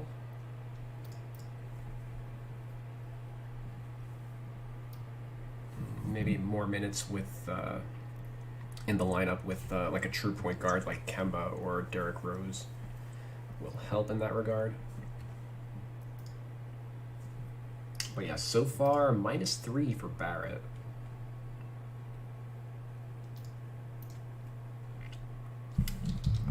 let's jump into his badges. Fearless finisher.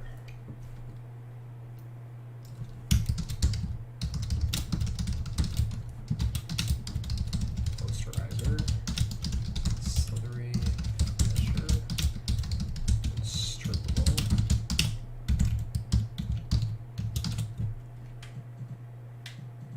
Oh, he's only got 4.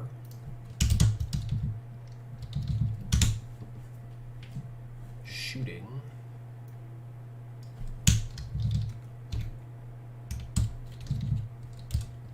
Corner specialist gold. Okay. I don't know if that one's gonna stick. Catch and shoot bronze.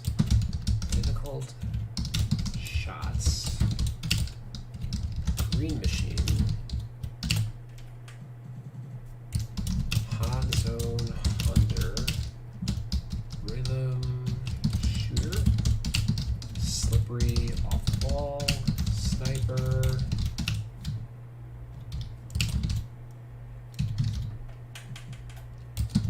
Stop and pop and volume shooter.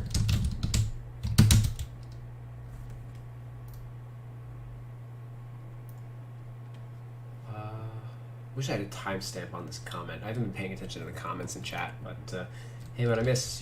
You have his pawn yet? I do have a pawn based on. I didn't really watch any tape on him. Just like looked at his college stats briefly,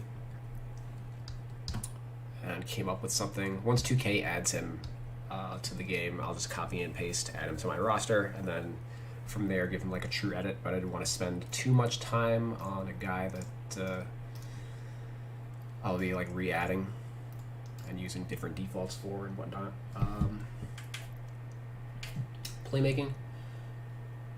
He's got 8 badges.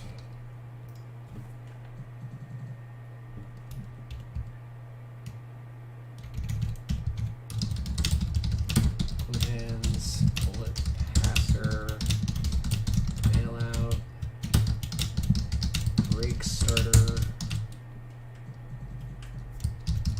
needle threader, space creator, special delivery, triple threat juke, and 1 defensive badge. Surprise, surprise, it is hustler. And laid back.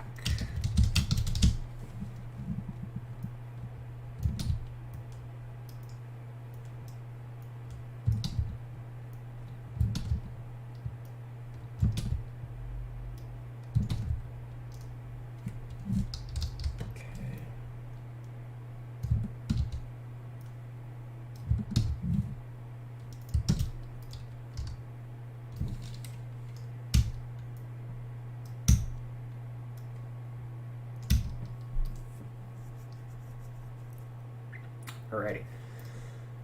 And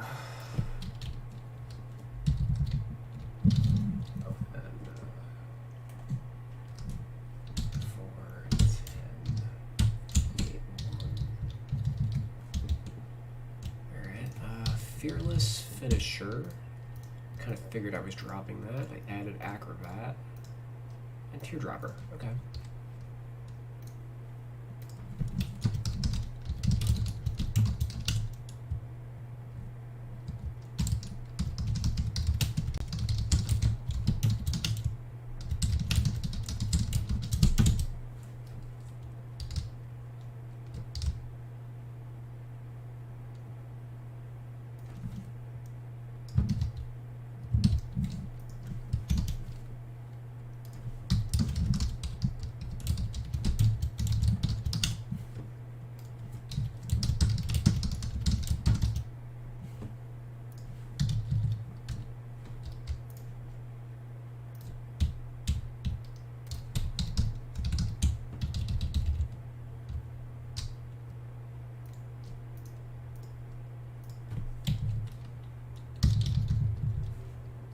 I don't think there's anything else I would give him.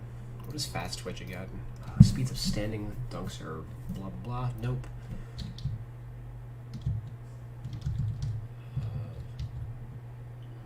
Lob City finisher? No, right? Posterizer. Improves the likelihood of posterizing your opponent. Rise up. Let's take off. You know what?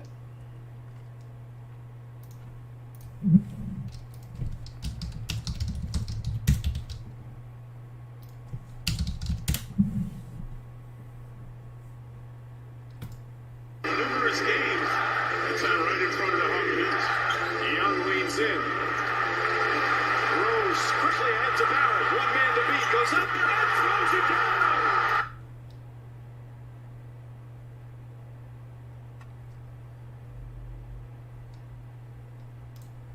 People with ADHD save 10 hours studying with this Chrome extension. But no, by all...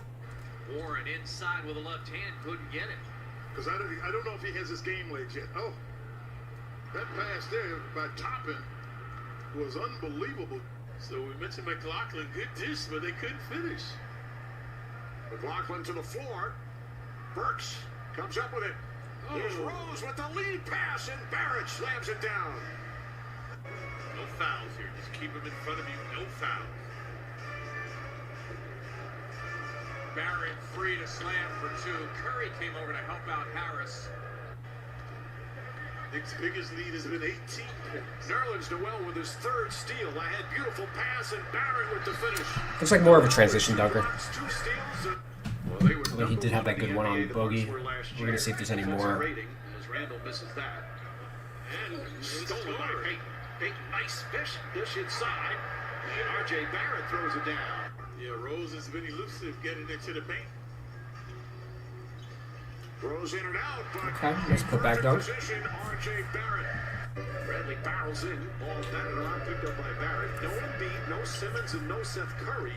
If they blew away the Kings, as Barrett blows away the defense there and throws it down for the first bucket of the night. They got to keep it up the gate. Good job spectacular, but it turned out not good. Looks like we probably want to give Barrett downhill. I'm sure he already has it. To the bucket, goes over Robinson. Nope. Robinson putback doesn't go. Down come the Knicks with numbers. Randall leads the way. Drops off the rule. Barrett okay. Steps to the hole and dunks.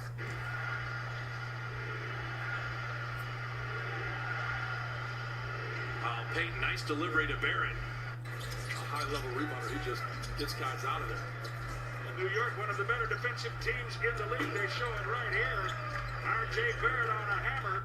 And just Tibbs is just, he is. It's 24/7 basketball. Nice pass inside. Barrett wide open.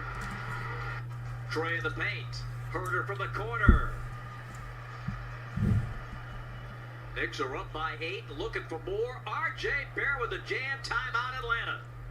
Prince with the second opportunity. Barrett comes up with the basketball. Dreadful shooting by both teams. Here's Barrett. Slams it home. Their defense was consistent and sturdy throughout this game. Burks penetrates, dishes back there with a drive and a dunk. Blocked by Noel. Third rejection for Nerlens Noel here in the first half. But he's shaken up again. He got hit in the mouth with his hand of a reason. Barrett for the threes. After he missed those first two, got his rhythm by getting to the rim and then had the presence to finish up over the top on Bogey. Deflected. Ends up in the middle. Oh, okay. And a dunk from R.J. Barrett. Hooked away by Barrett. Barrett comes out with a steal. Drives inside and throws it down. He almost had to steal it twice. And R.J. Barrett now with 6 points. Here's Barrett. Slams it home. Swiss cheese defense. That's a McDaniels. Trying to get it back to Cat. Edwards tried to save it for the Wolves. And R.J. Barrett off to the races for the dunk. In his rookie year, he was so raw.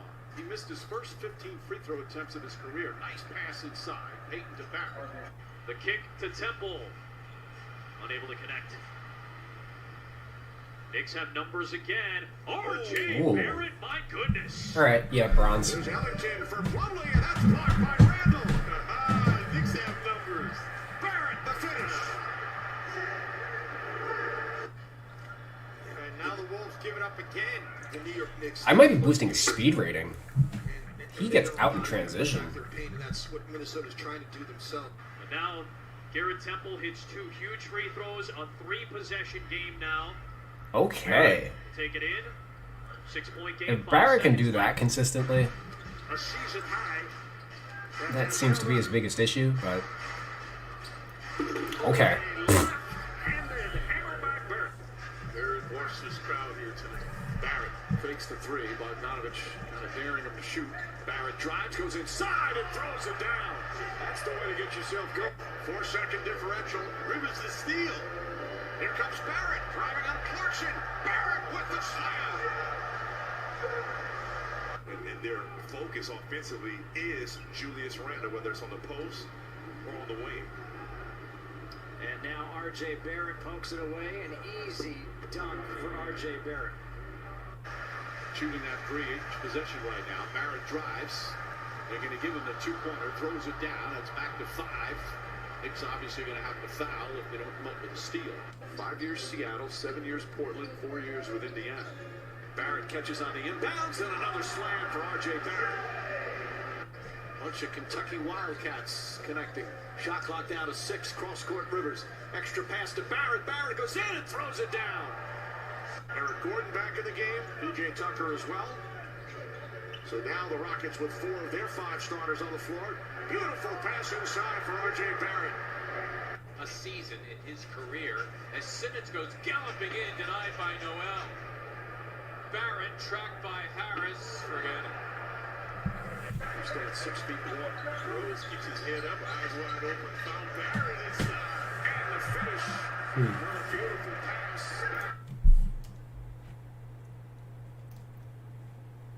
Alright, so... He definitely deserves a posterizer. Oh my god. There we go. Didn't do any alley-oop dunks. Not really that kind of athlete.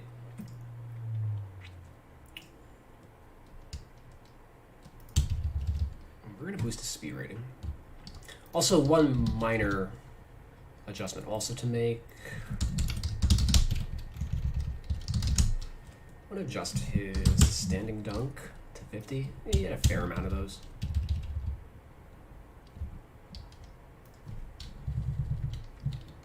I think 90 speed is fine. I'm going to leave his ball speed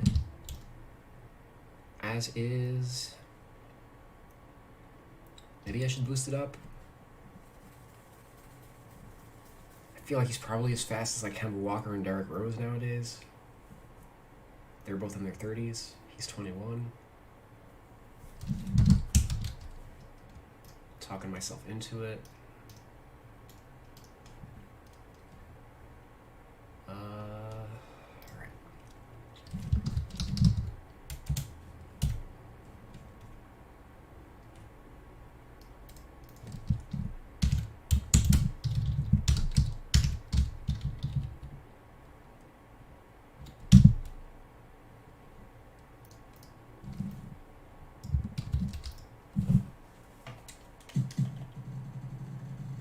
Let me see if that affects his rating at all.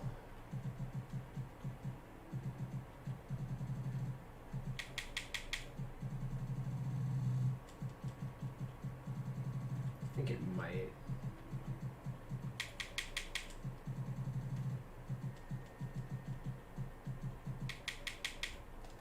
Okay, it does not. He's still an 80.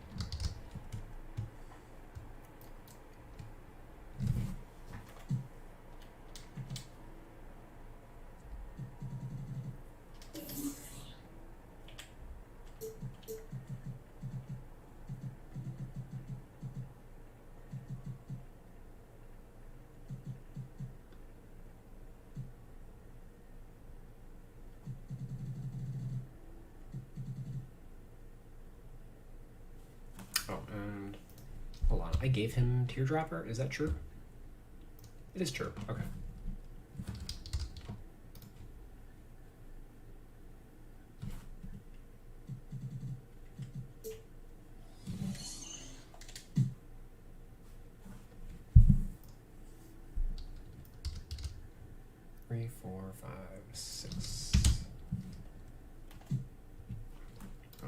let's do his shooting badges.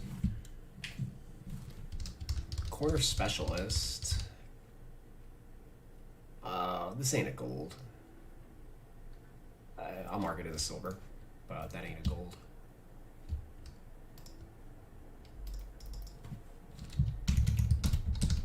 This is the one badge that fluctuates drastically from year to year for 2K because they simply go off of like the 1 year data for a player. So they're considering Barrett a gold based off of last year. I consider like the full package, but they went from none to gold, and like that's the case with like a lot of players. Like Barrett had no badge last year, gold this year. He's just as likely to have no badge next year, depending on what he shoots. Whereas I kind of have a consistent approach to it. I'm not trying to do these every single year.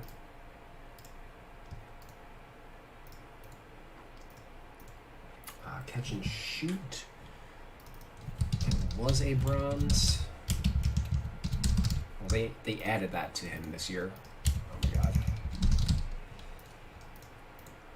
So I'm going to boost that to a silver.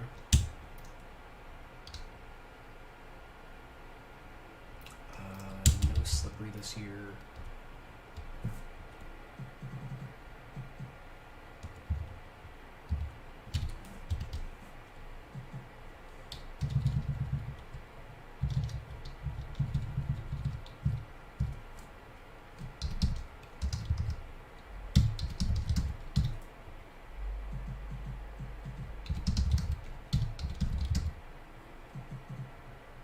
Looks like a bunch of these are just new additions for him.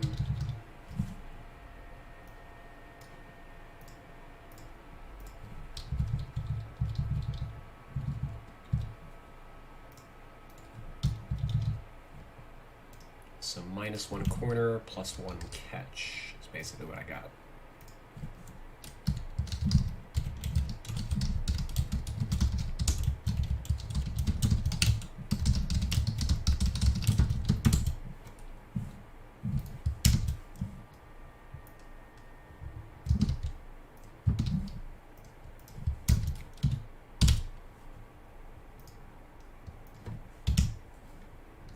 He has slippery off ball. All right, so remove slippery off ball. Yeah, all right, I read that wrong. -1 slippery.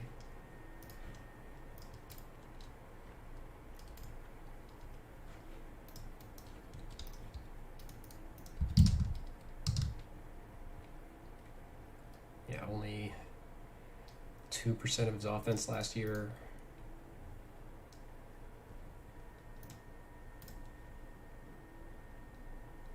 Versus 4% in his rookie season. Again, he played more games this year. So, yeah, I can safely take that off him.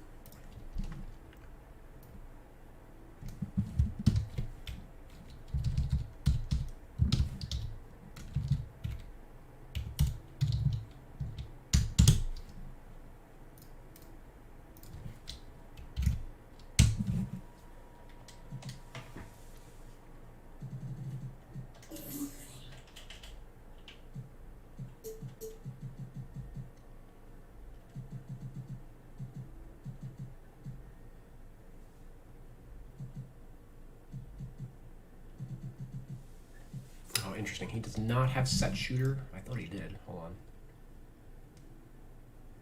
He does not, so I'm going to add set shooter to him.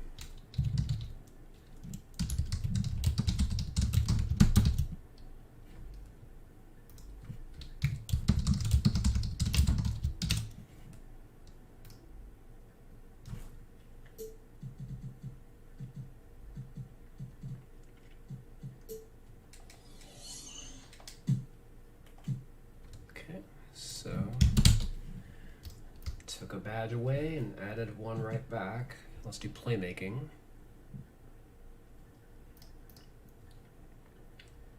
Glue hands, gold. Improves the ability to catch difficult passes and quickly put the ball on the floor. Just based on his dunk video, I think I'm fine with that.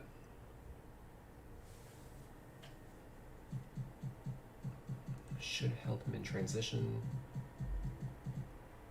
What I probably am going to take away is Needle Threader.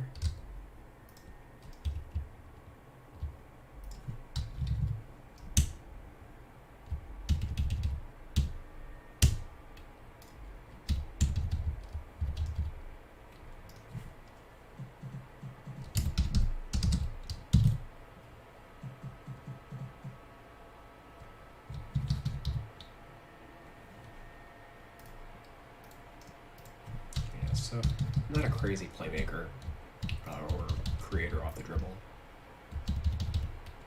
Quick first stab.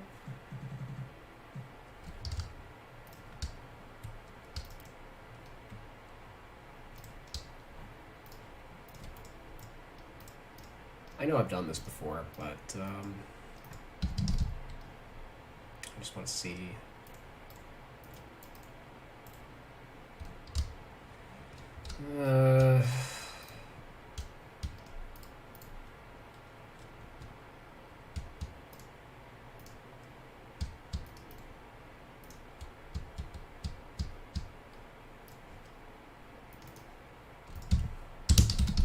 I'm gonna give him bronze quick first step by like the skin of his teeth.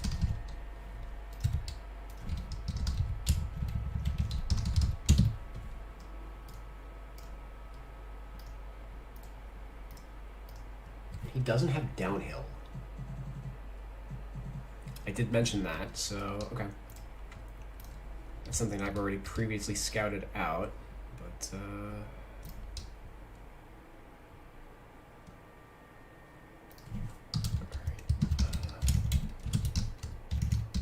downhill, quick first step. And let me see his synergy data for his transition, because it's possible that I want to make this like a silver.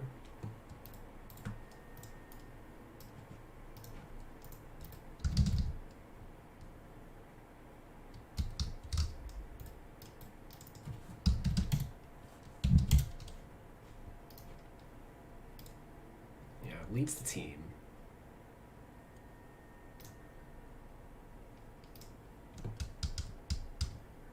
What did he do as a rookie? 21. Also led the team.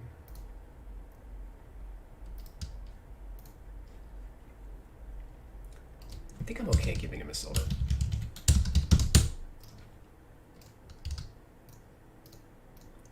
Partially aided by myself watching that video.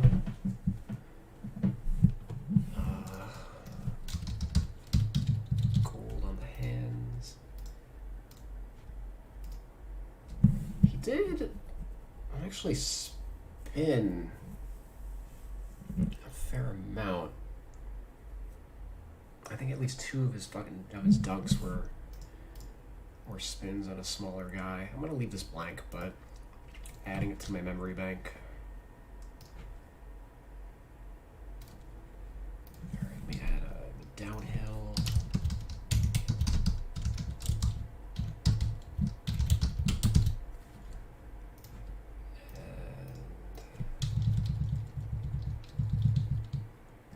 And that's it.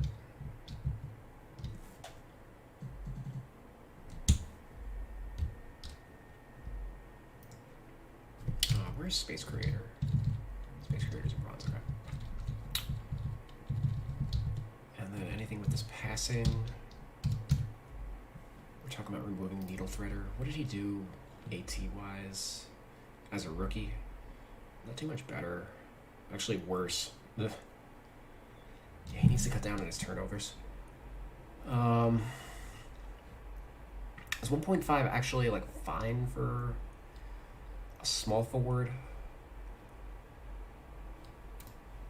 I guess let me cheat and take a look around. ATR. Randall's 1.7.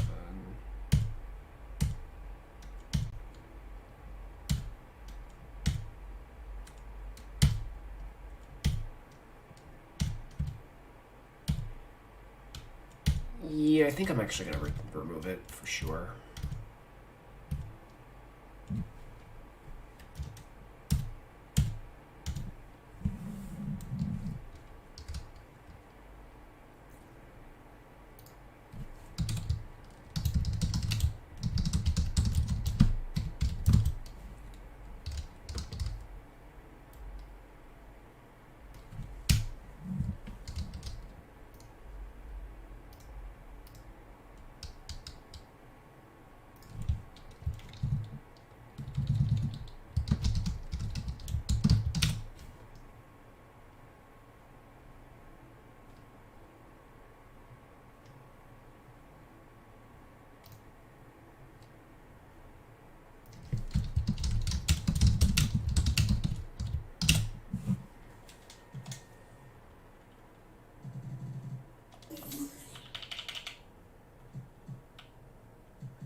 Now, off to his defense. I anticipate we're probably going to add a lot of defensive badges.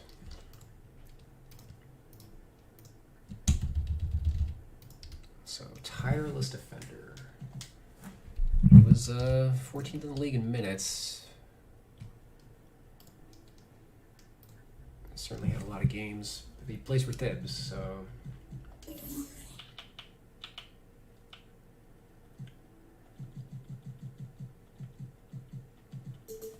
Silver, clamps, Dodger, ankle braces.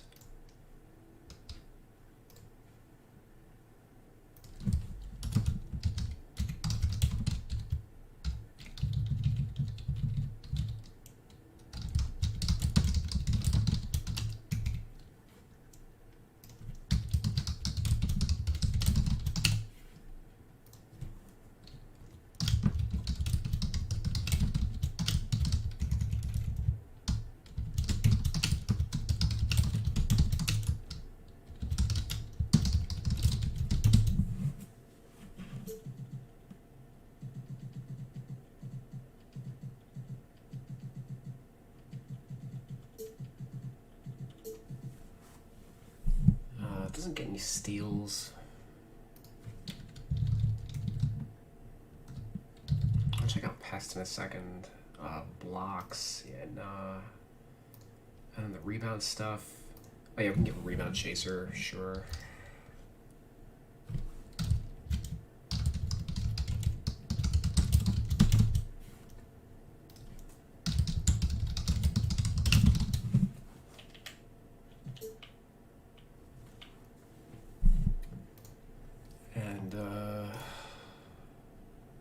For off-ball pest. Yeah, let's see, off screens.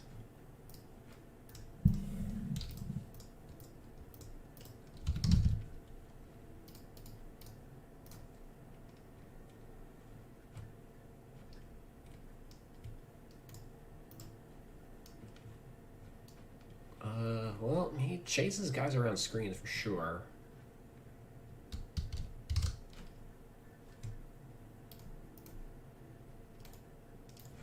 Let's actually remove the filter real quick. Let's see who the league leaders are. Where's Barrett? Basically in the top 25, it looks like, of possession total.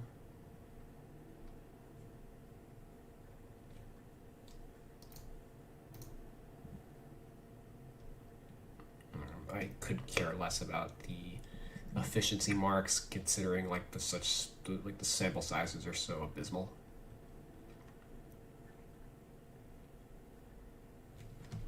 Let's actually add a filter to that. Possessions over 30.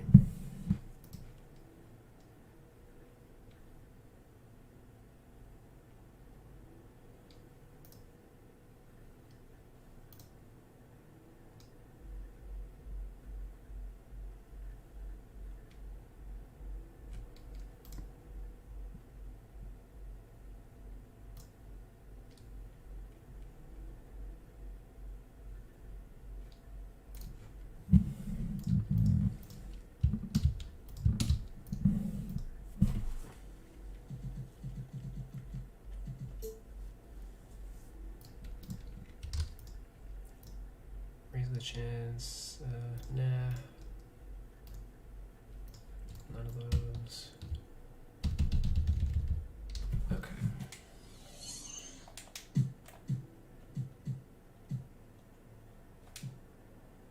And he's laid back.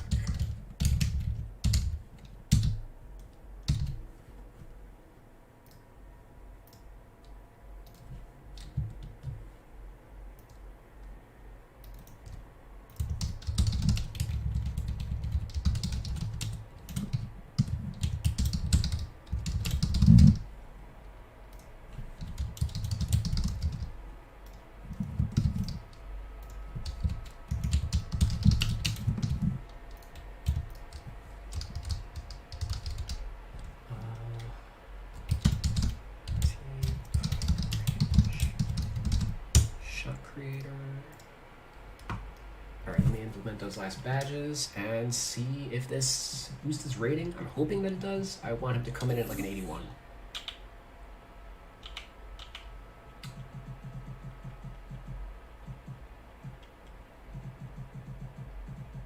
Did I miss any? No. Well, he comes just short. He's still an 80.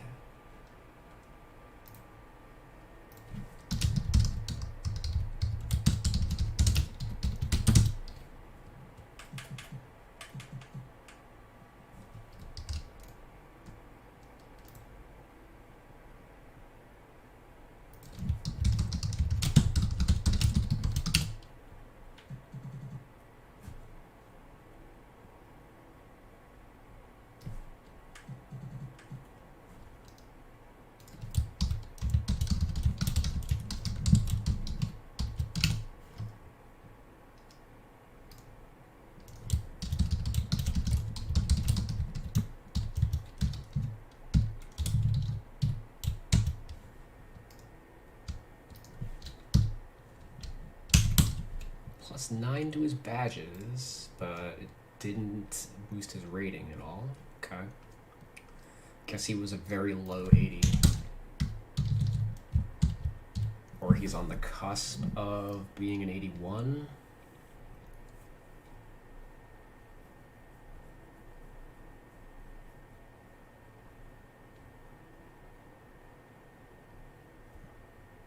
Six, 10, 9, 7.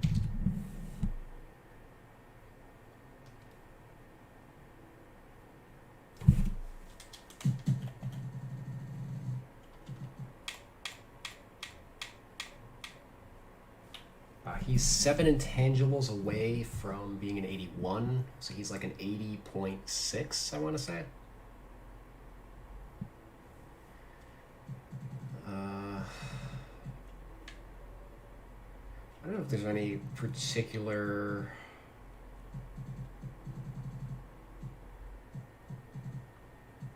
Where would I be able to boost that? Should I be looking to boost it?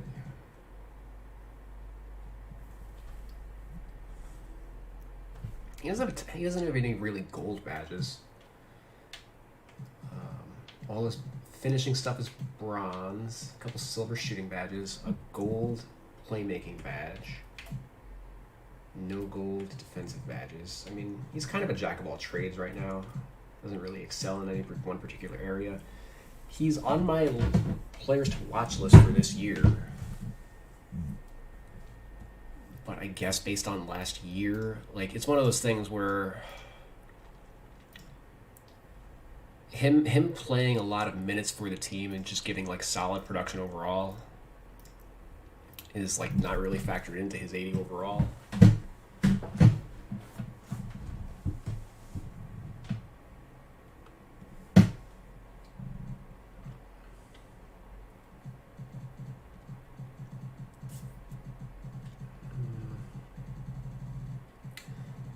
I think this is just something I'm going to keep an eye on.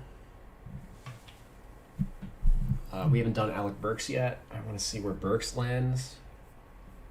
If they both end up at 80, like, I'm more inclined to leave Barrett as is. I do consider Burks a better player than RJ Barrett at present. Obviously, Burks is like 10 years older, so that's to be expected.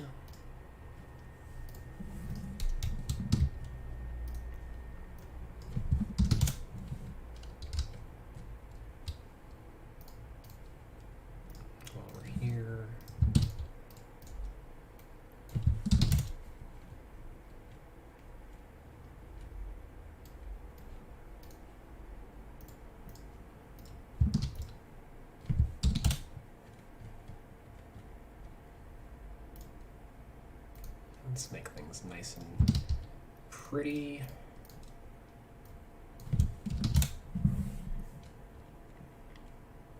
Alright, so -3 for RJ Barrett.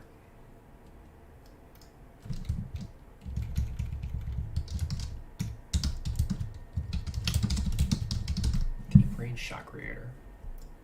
I mean, I definitely didn't want him at an 83.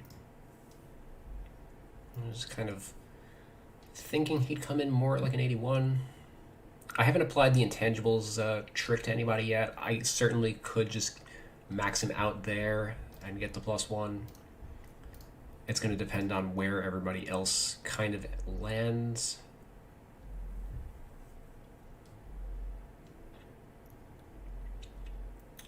But who's the 5th starter on this team? Evan Fournier? Let's do Evan Fournier next, as I absolutely think he should be rated above like Mitchell Robinson and RJ Barrett. The fact that RJ Barrett was an 83 and Evan Fournier was a 79 was like head scratching to say the least. If anything, Fournier is definitely the of the two of those guys, he's the one who should be an 83. But let's load him up.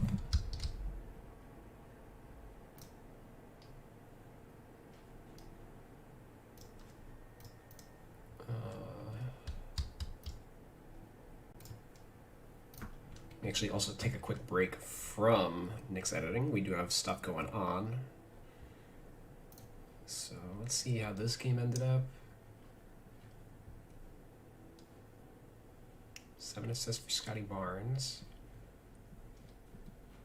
Okay, night for Dragic. I would just swap Dragic to point and Barnes to the 4, Bonga at 3.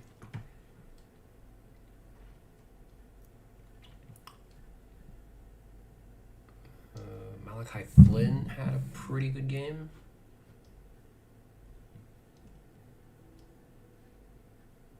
Ooh, Sam Decker with 18 points, trying to save his professional career. We'll see if he makes the roster.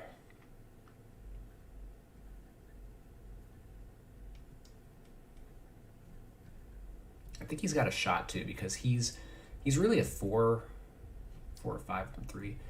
And they're without Pascal Siakam and Chris Boucher to start the year.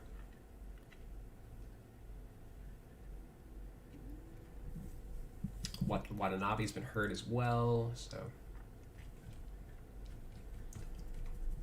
And then the Wizards. I think Hashimura's hurt or something. He hasn't played in the preseason. I'll check that out in a second.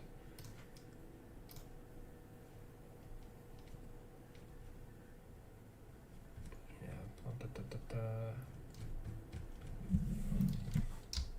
Or let's just click here.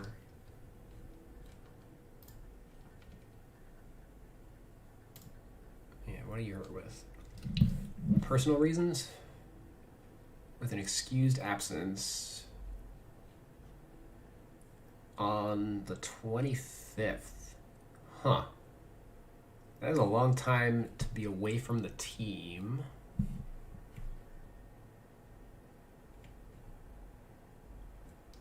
Basically missed the entire preseason.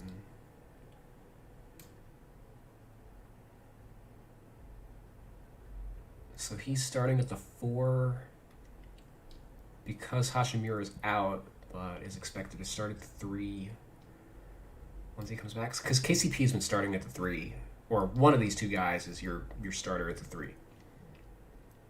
And I would consider Bradley Beal the 3 out of the 2 of them.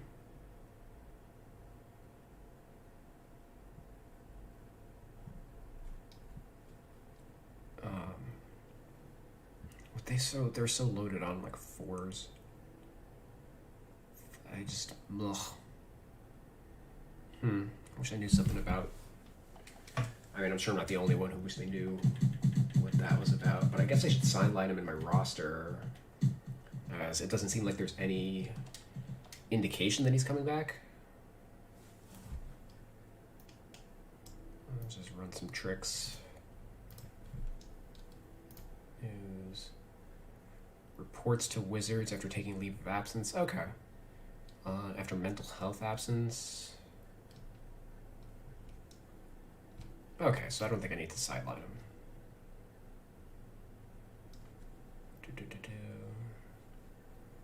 Focus on his mental health. Okay.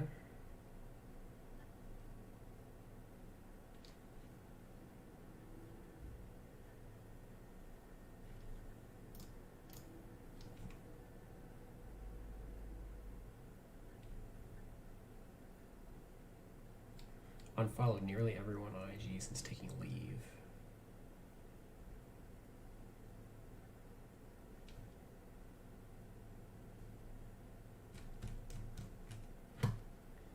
Crazy that you can't even, like, unfollowing people is now like a, you know, if you want the media or whoever to leave you alone, you still can't do that, you know. Everything you do is under the microscope when you're an athlete. Crazy. Alright, so that was that game. There's only 2 games tonight, so let's see how this is going. Lee Poole gets a start. Toscano with the 4. Alright.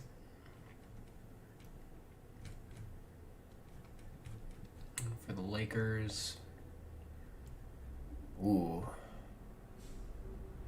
This is a fucking lineup. This is a lineup.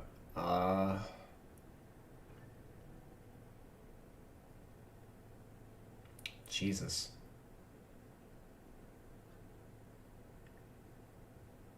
I did not think about Melo as a starter, but oh man. Let's see if it works. Alright,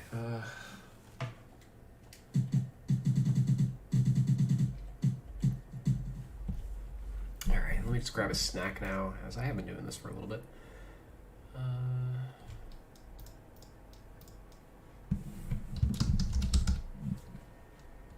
Let's load that up.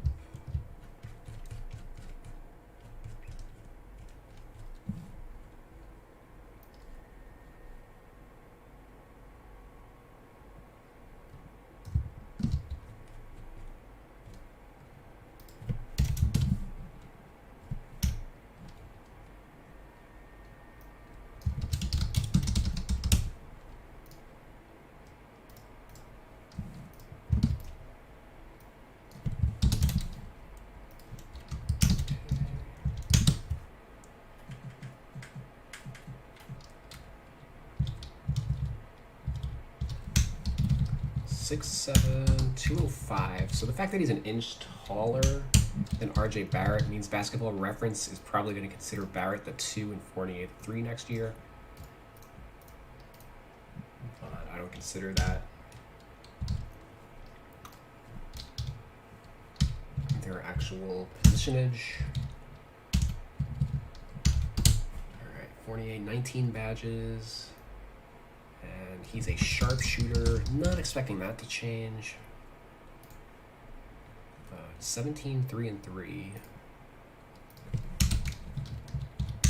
So the fact that Barrett had 6 rebounds and Fournier has 3 rebounds is one of the factors for why I would consider their positions that way. What's his shooting? 46, 41, 79.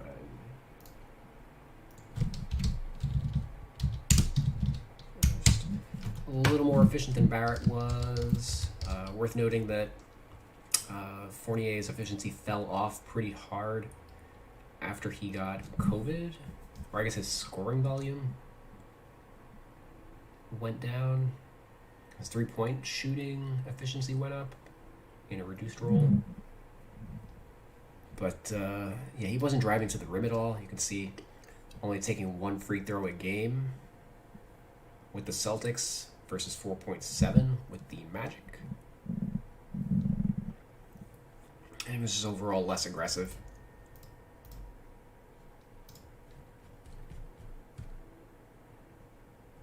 But he was pretty good with the Magic. Basically had a career year. 18.2 PER as a shooting guard is kind of like fringe all-star-ish. And the 14 here drags him back down. But yeah, putting up numbers comparable to RJ Barrett is what dragged him down.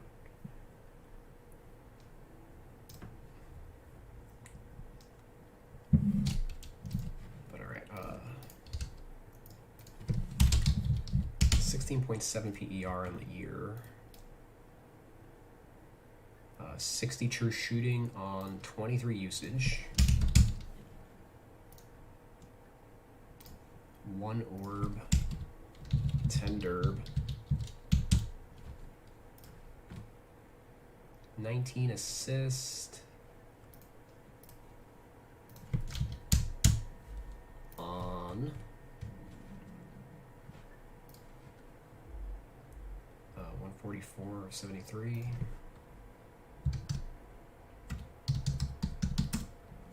.197 AT ratio. It's pretty good for a 2-guard. And much better than Barrett. 1.8 steal, 1.4 block. The blocks are a career high by double. And the steals are like his 3rd best year. It looks like.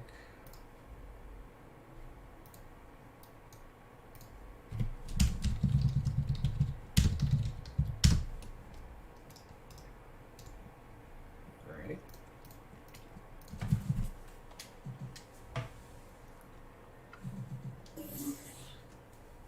So let's input his defaults.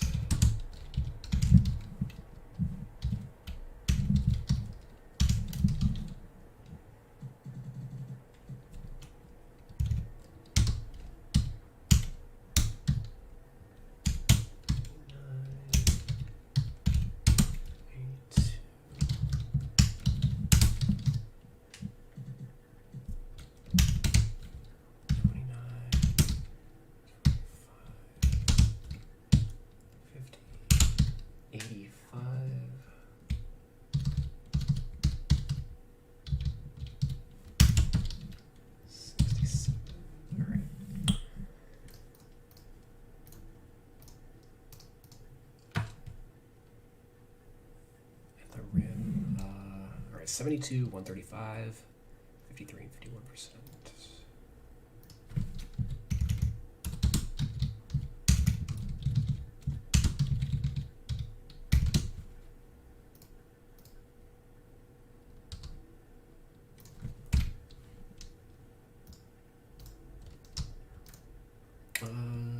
is about like an 80. I think he's underrated here. These are really low for a 6'7" 2-guard. So is the post control. 23, 56, 41%.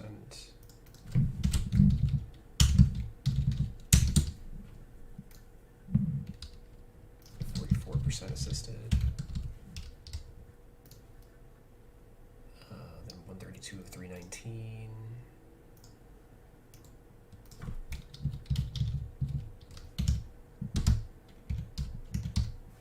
Okay, same number of makes as RJ on fewer shots, 41%.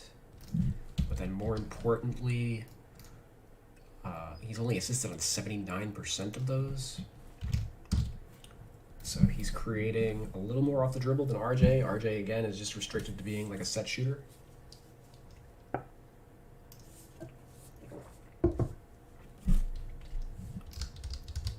So this is like a 87 probably. Of course it is. It's, again, like I mentioned before, I'll basically be a +3 from whatever 2K's got.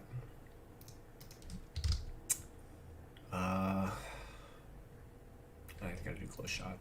Close shot is 51, 71 of 157.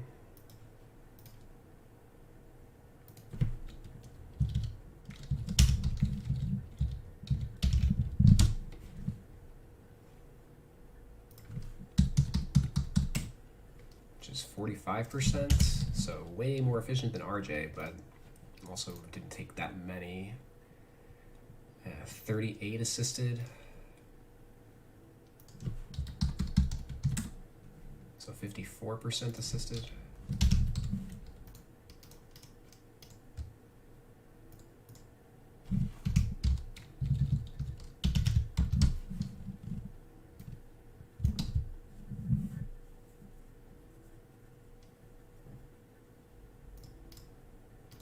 '85 or mid-range. Really? he shoot prior?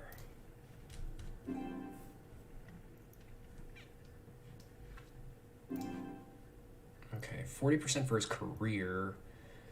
And he's basically got a tale of two careers. Like, wasn't really much of a mid-range scorer his first 5 years, and then really took off over the last 4. So he's at 46% over his last 4 seasons.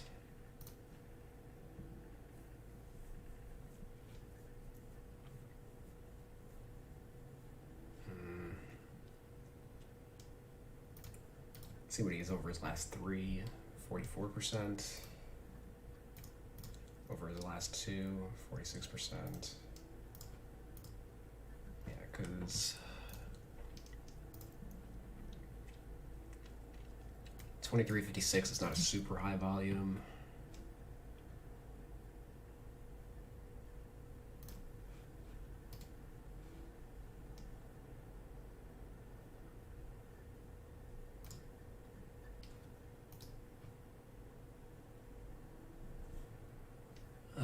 It makes up like 10% of his offense.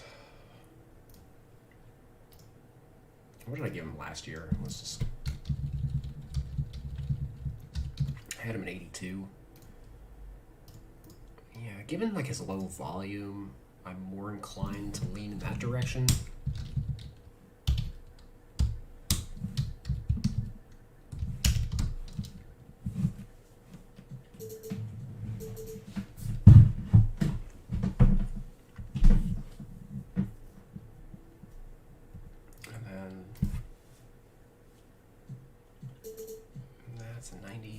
See his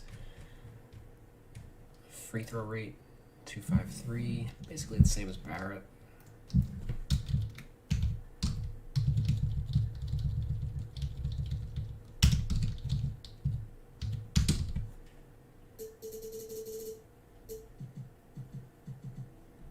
Okay, his post stuff is probably what'll go up. Not by like a meaningful amount.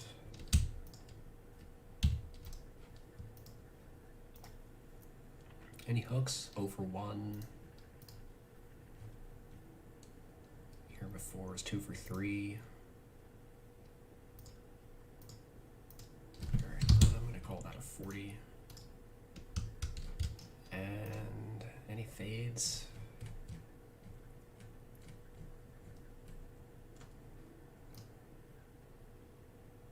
11 fadeaways. Not really a crazy part of his game. Yeah,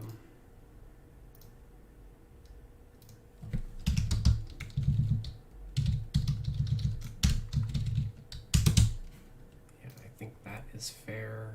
And then this, we'll just do like that. And I doubt he actually posts up.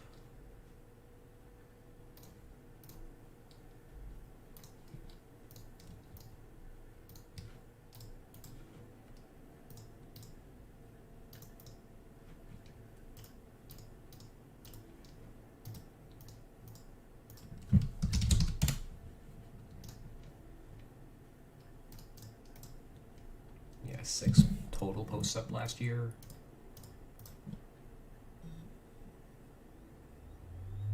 Five the year before. So yeah, not really part of its game. Just a handful of possessions each year.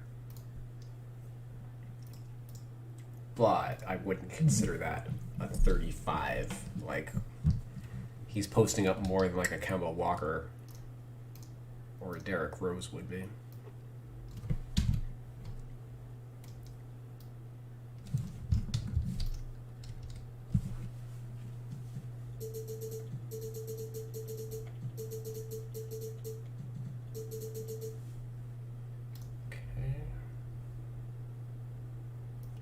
I should actually consider that a substantial change. +6 is meaningful there.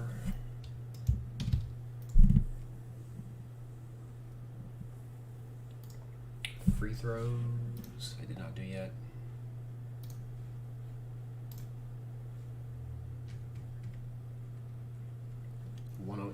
137.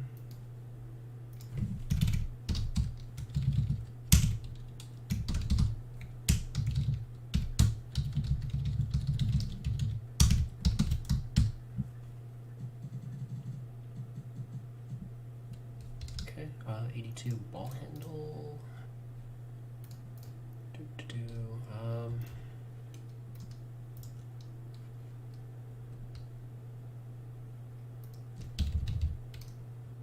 85. Well, they 2K had the good sense to boost it.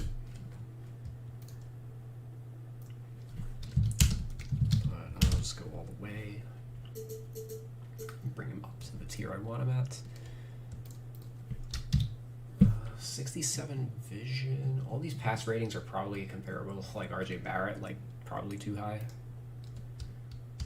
85 shot IQ. Let's just see what I gave him. 93. Yep, that's probably good. Or I know it's good because I already did the math on it. That's gonna be a +8.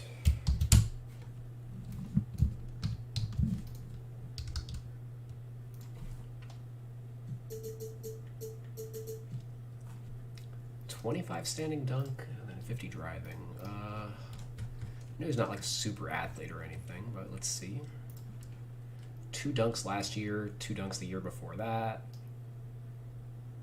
So yeah, not really an athlete. Seems to have fallen off a little bit from even the years where 1% of his shots were dunks.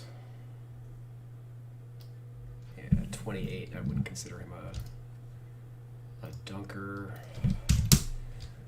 2 dunks, 0.6% of field goal attempts. And I'll probably just give him a 30 here. Is that what I did? I gave him a 40. Let's make it a 30. 50 driving dunk.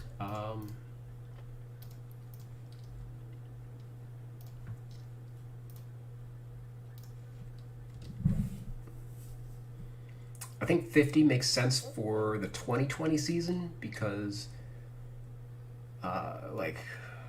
it was reasonable to expect him to go back to this, but a second year at this level, I think it's safe to make him like a 45. So you can see year by year the trickle effect. That's why I keep track of all this stuff.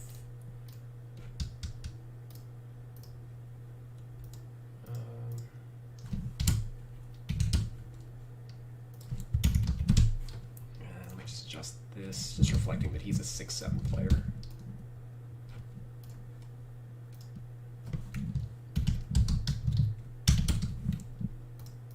Okay.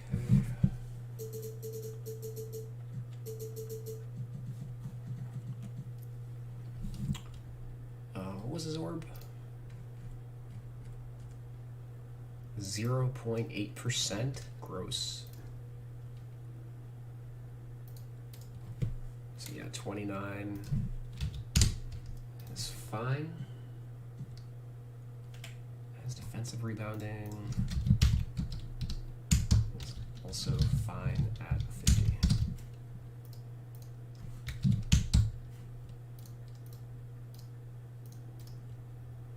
Okay, passing. 19 assist percentage. Okay. So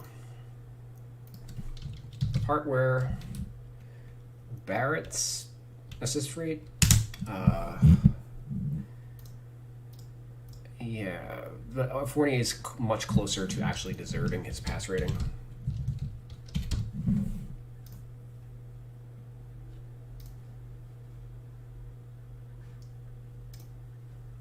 And that was his best passing year.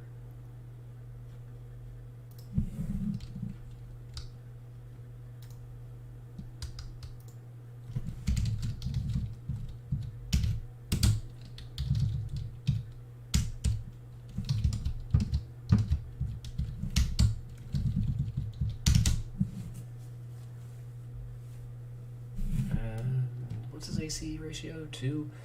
I'll leave that as is.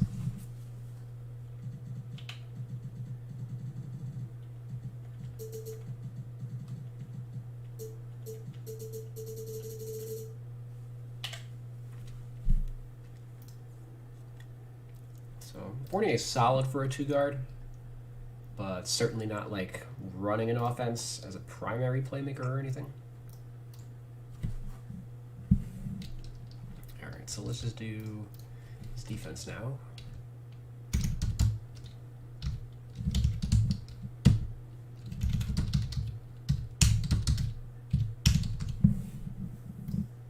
All right, what do I got for this?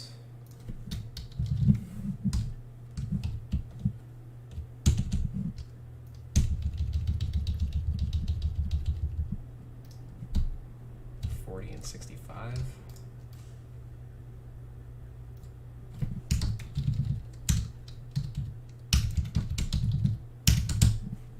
Okay, so defensively, he's not great.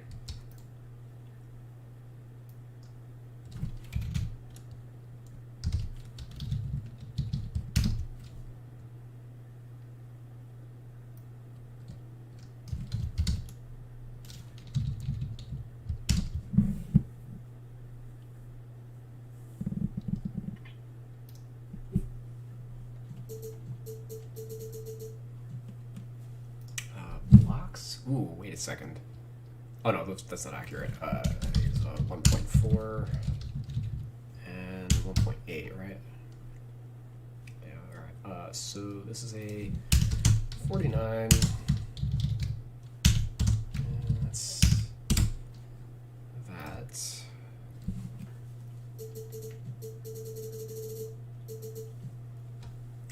Shot contest.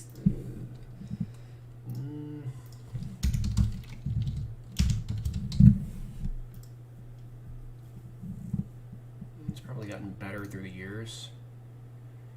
Yeah, it was pretty bad. Again, most of these ratings, like 2K puts in the game and then just like leaves alone. I'm sure that he's had a 54 shot contest since his rookie season. He's now in his 9th year. And he really wasn't a shot blocker in his first 5 years of his career. Like basically 0.2 block percentage for his first 5 years, 3 years at 0.1. The last 4 years have been exponentially better, with him capping out doubling his block rate this year. So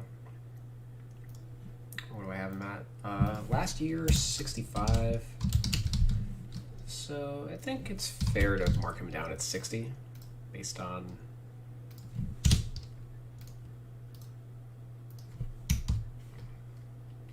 last season's production. And we'll see how that holds up with the Knicks.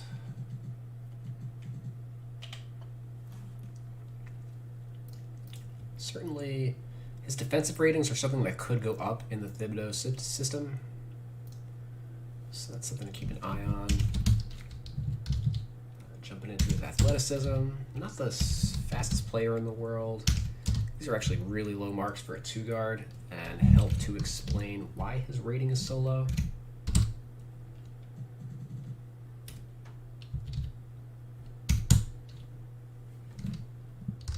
Okay, and then athleticism or durability.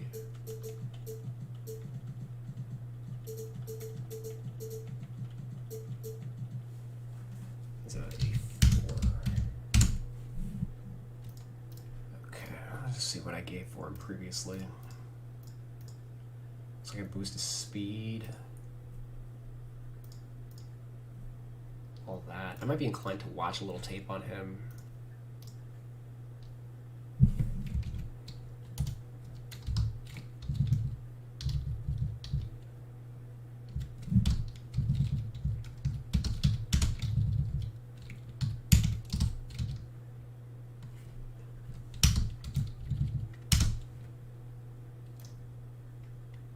Uh, 40 strength. 55.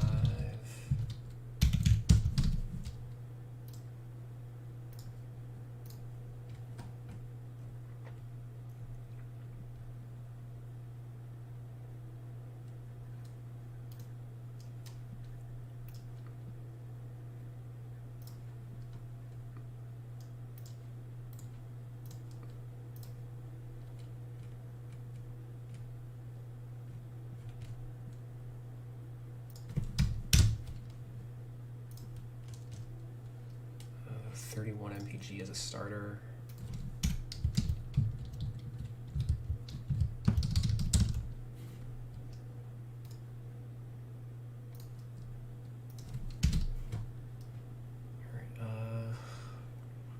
It's like a 90.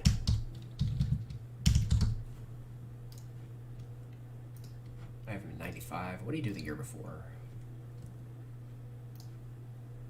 32, 32, 32, 33, 33.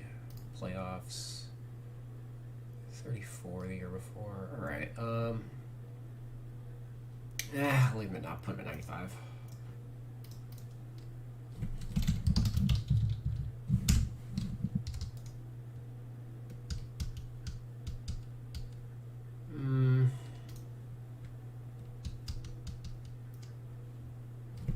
Fuck it. I'm gonna drop him. And we will notate 95. We will notate that this is a change.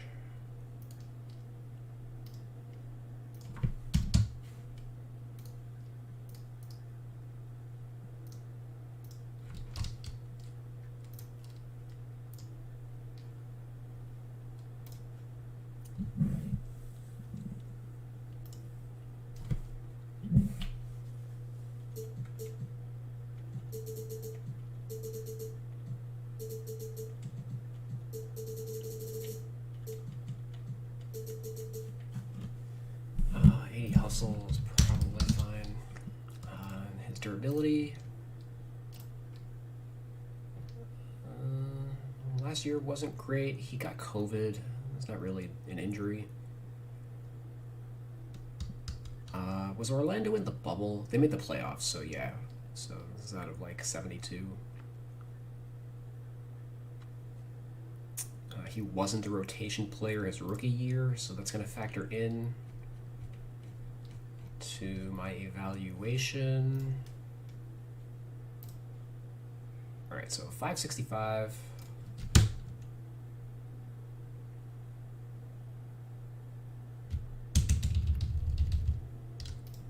right, 565 of 2, 3, 4, 5, 6, 7, 8, 9 seasons. 9 times 82 minus 10 for last season. Was 2013 locked-out or 2012? 2012, okay. So no lockout deduction, and then they played 72. So another minus 10, 718. 718. He's played 79% of his career games, but we're gonna create with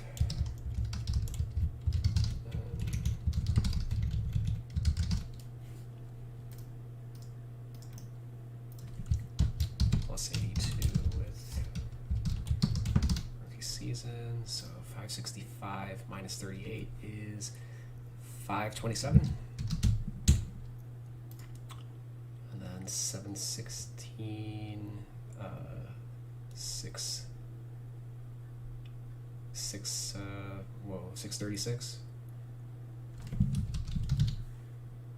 Okay, so that boosts him up to 83%.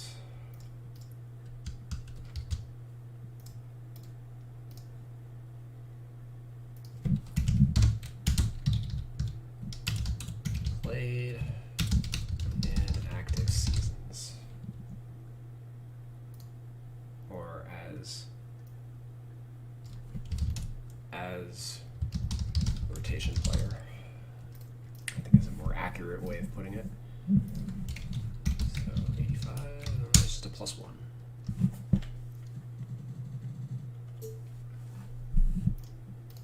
And technically, I could operate on like the, your 83% equals 83 durability. I prefer to just work in increments of 5. It gives us a little bit of, sometimes you want to go up, sometimes you want to go down. I don't want to lose my mind freaking out over 1 point here, 1 point there. Things are just a lot cleaner this way. 63 vert. What was his vert? He's wasn't much of an athlete earlier in his career, and I don't have a vert for him, but 65 is probably fine. Alright, I'm gonna load up some Evan Fournier tape.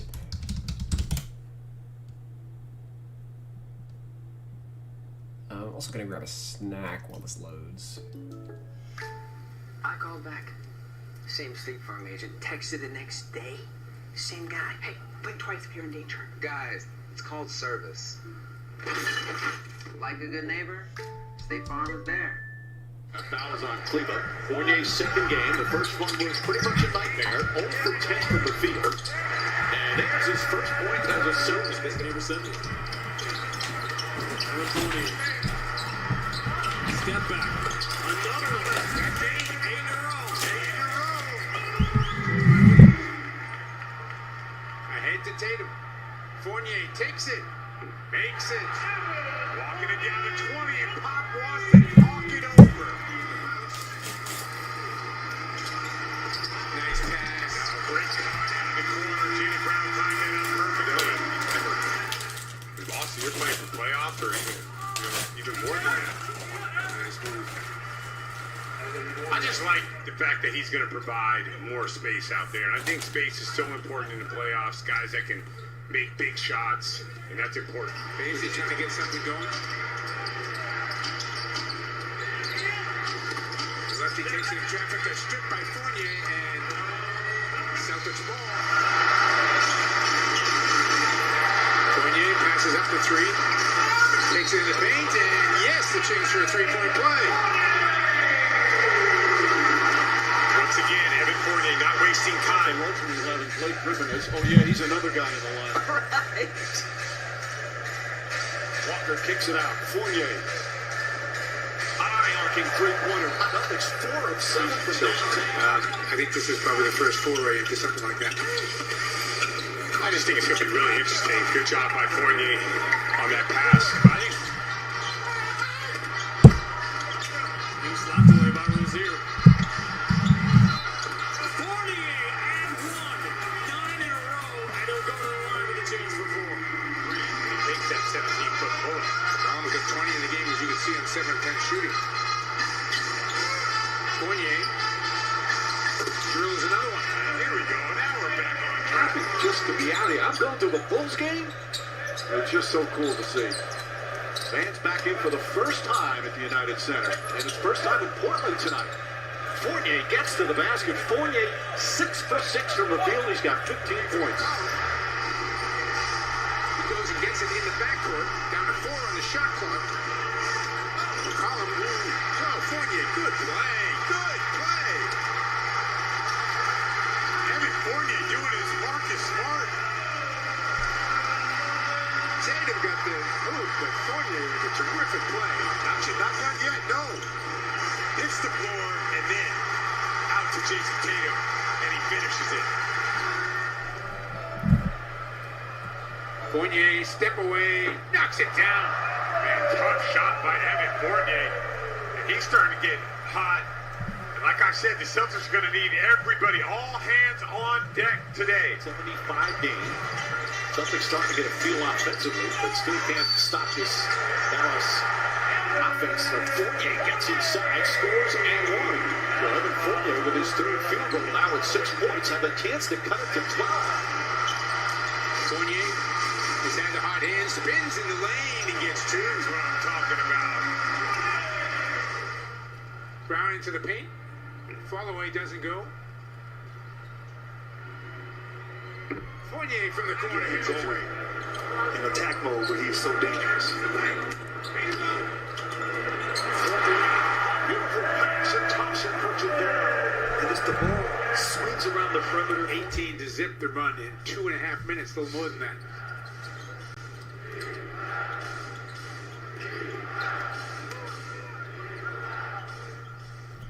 Oh my God! Fournier stems aside. Yeah, it sure was. Much needed. Brown pulls it back out. Fournier, the hot hand, knocks down what they decide. Where's hello? Williams throws it down. Tatum. Walker on cut. Fournier.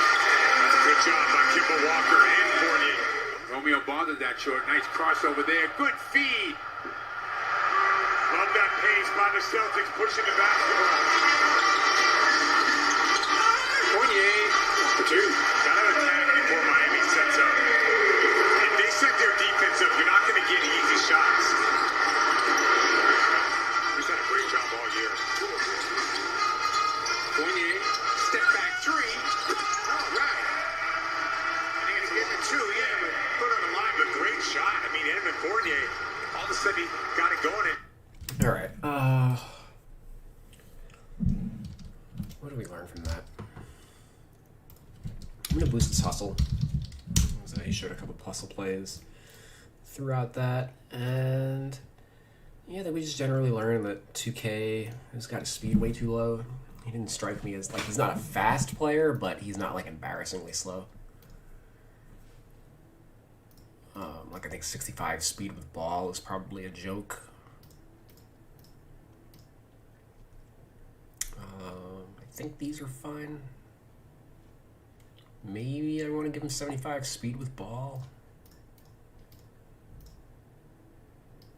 I think it's fine otherwise. Alright,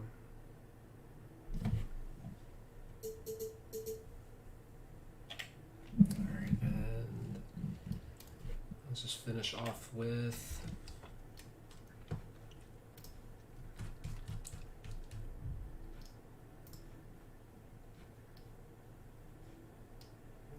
pass perception. 65 is probably fine. They have 72. Oh, let me get the defaults down. 80, 65, 70, and 69.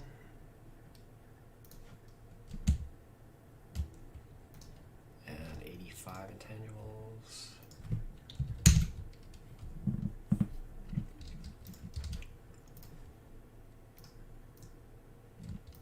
70 pick and roll and 80 help.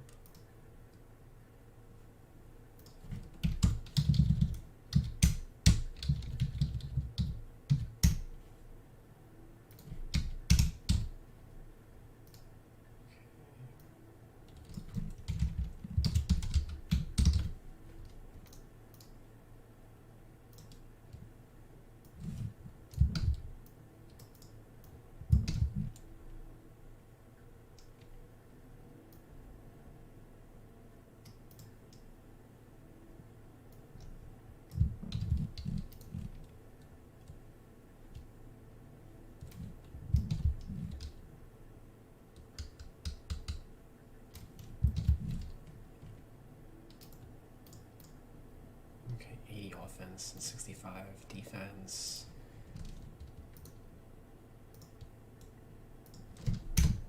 Oops. Alright, so no changes for his consistency for them. I have him at 85 for both.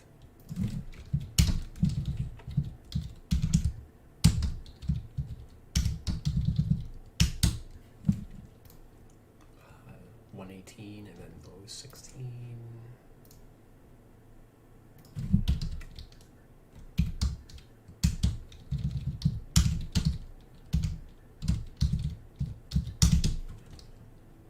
Which is 27th and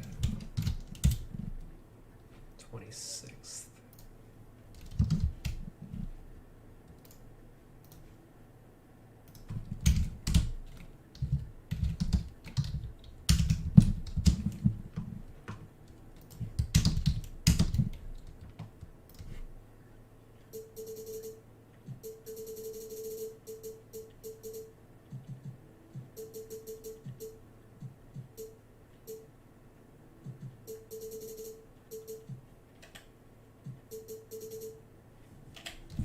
Okay, so final verdict with the ratings. Okay, he went from sharpshooter to just regular old shooter.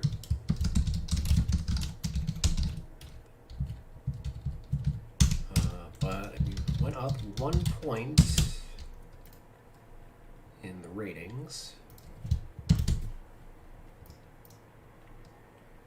The fact that he only has 19 badges, but is a more established player than RJ Barrett, probably means he's going up. Oh, this was a -3 from ratings and then no change from badges.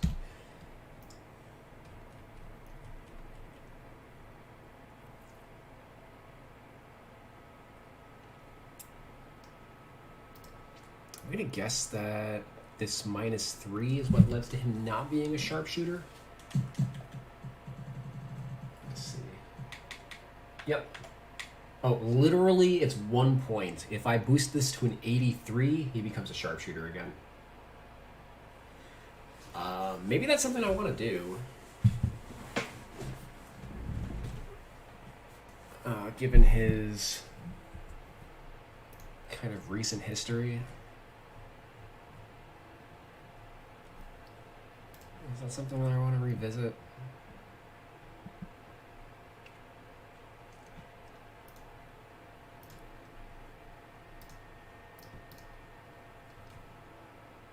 Some playoffs real quick.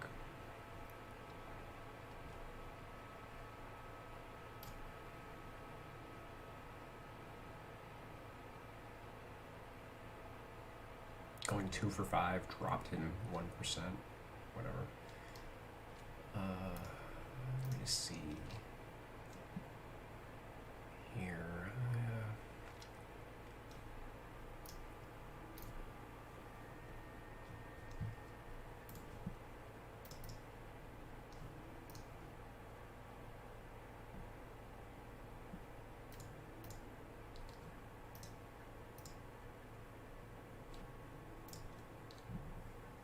Yeah, let's go with 88 or 87.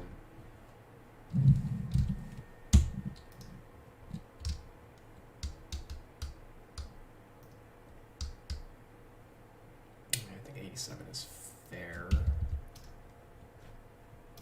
I expect he'll probably bounce back a little bit this year, and that'll be a reliable shot for him.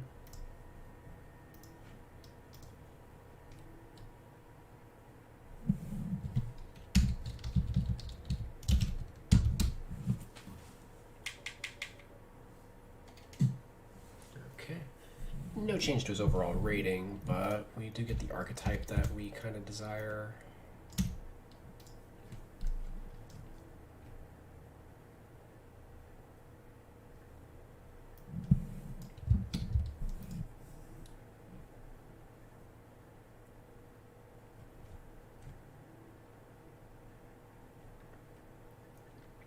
All right, let's check out these badges. Okay, 0 finishing badges, 15 shooting badges, 4 playmaking, and then 0 defense.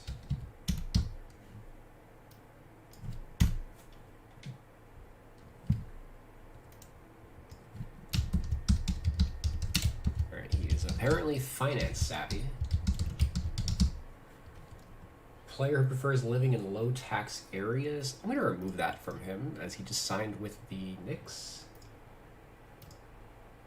And that is not, New York is not a low tax area.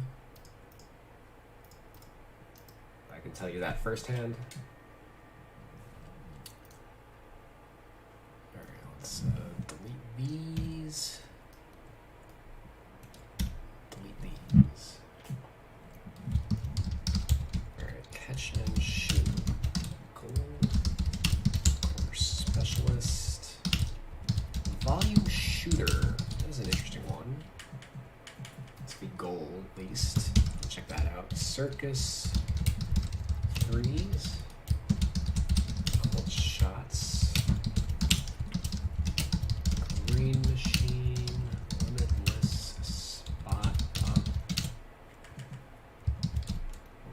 Rhythm. I can never spell this word. Rhythm shooter. Rhythm always breaks up my rhythm because I always have to think about it. Slippery off ball. Sniper.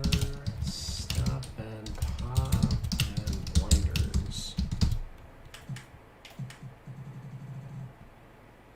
more. Chef, Hot Zone Hunter, and Set Shooter. And playmaking, clean hands.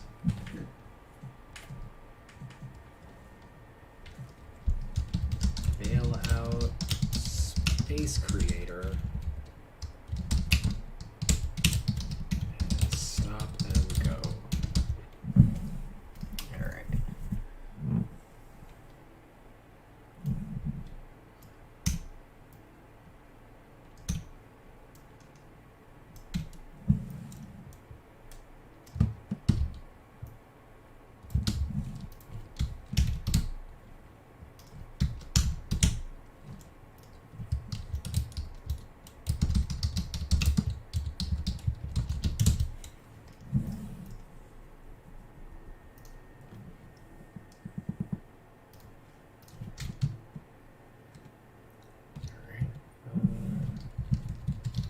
He lost 2 finishing badges.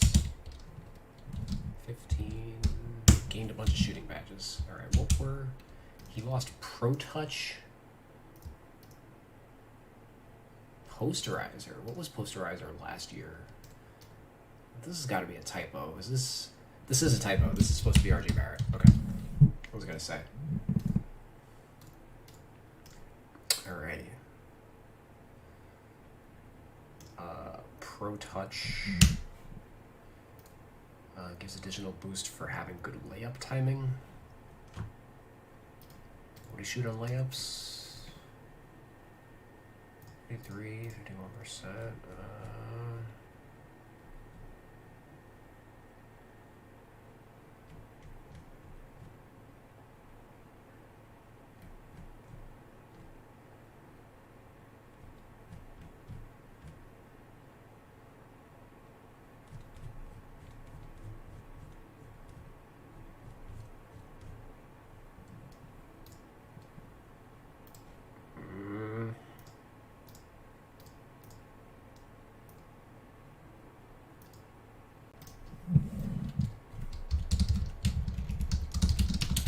We're gonna give it back to him. They took it off him. They take it away. Take it away. I give it back. Anything else? Slithery to avoid contact when attacking the rim. I mean, he definitely avoided contact in Boston. Get off my screen. But also just like worse at the rim. 2.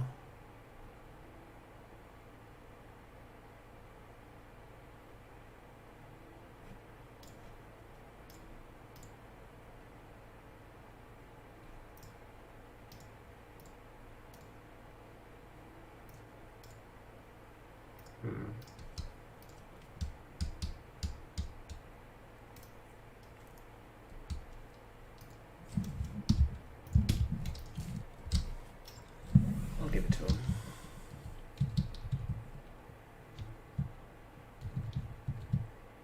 But nothing else.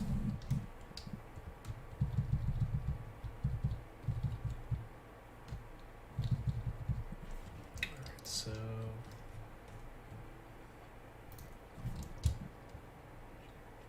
that was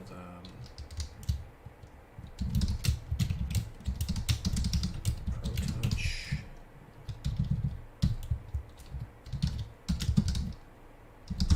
And Slithery Finisher. +1.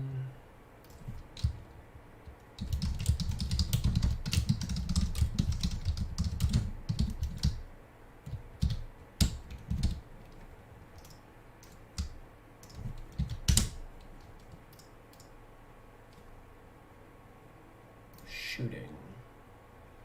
This is his kind of bread and butter.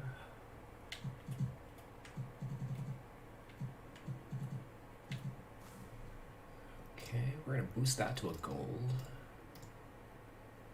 And decrease volume shooter.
Jedi.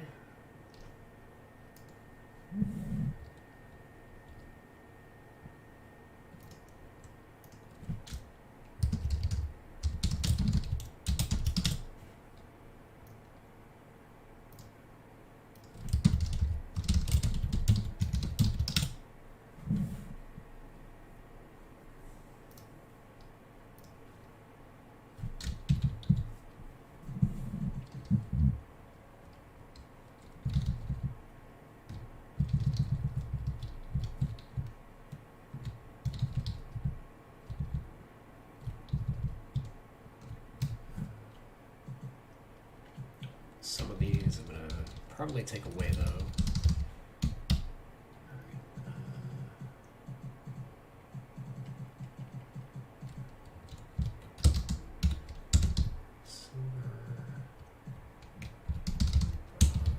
Stop and pop. Silver. Doesn't have a lucky, right? No. Let's see if he's a clutch shooter, actually. Fournier.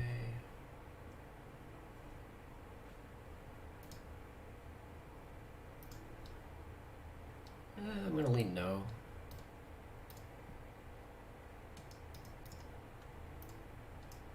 Yeah, it doesn't look like he needs it.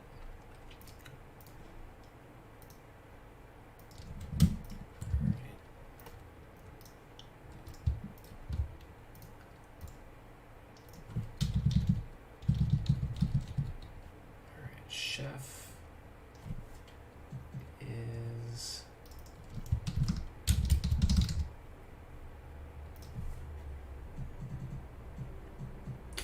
okay. Notable.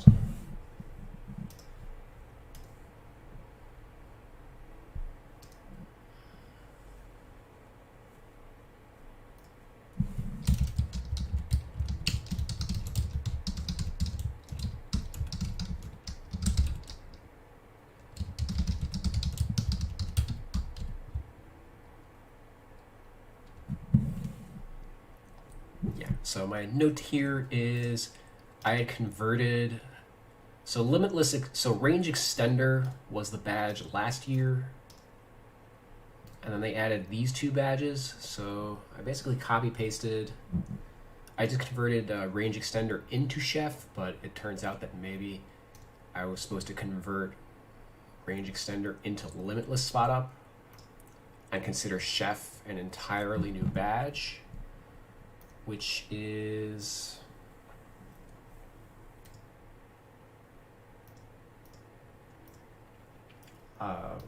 and I say that because he was a bronze here and he was a silver here, so this was like a downgrade otherwise. But he didn't have limitless, I don't think. It might just be one of those things where, for point guards, I think they left chef. Like most players are who had range extender that were point guards, probably gonna have chef, and then the guys who aren't point guards probably gonna have a higher, or whatever their range extender was, is probably going to convert to the spot up. We'll see as we go deeper in. I've only done the badges for 2 teams so far, or really 1.5 teams. So it's just something I'm kind of keeping track of as I move forward to kind of figure out how exactly they did it. But boosts the range that one can effectively shoot standing 3-point shots. Well, he's 2 for 16 on 30-footers in his career.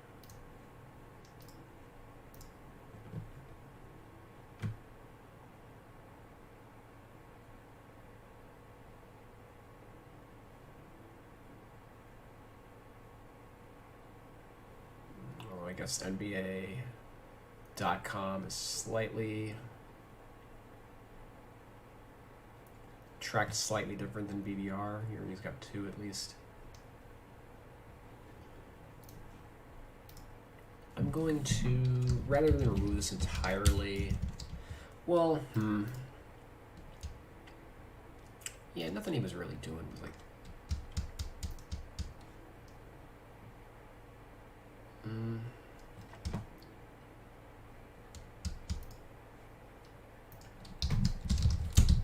I'll just bronze it.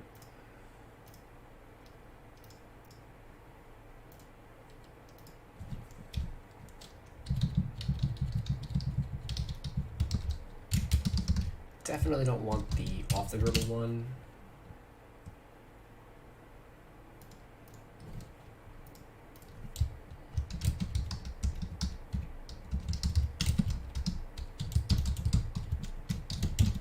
But that's kind of going to be like a wait and see badge as I work it out.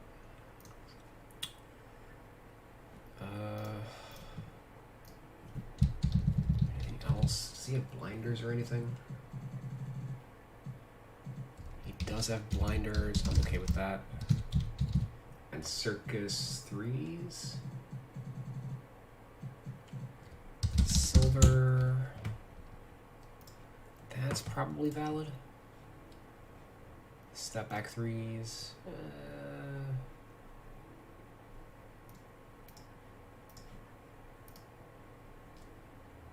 Oh, he had a crazy one in that video.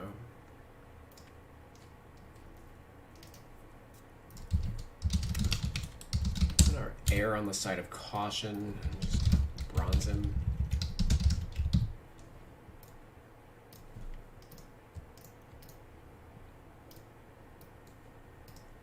So, -1 circus.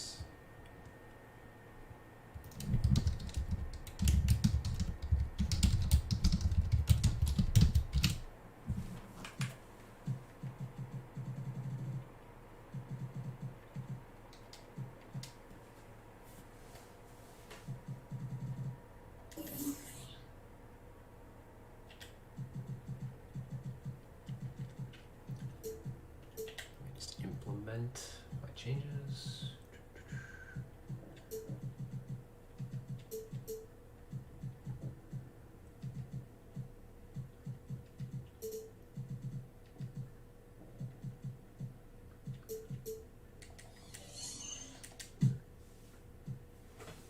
Alrighty.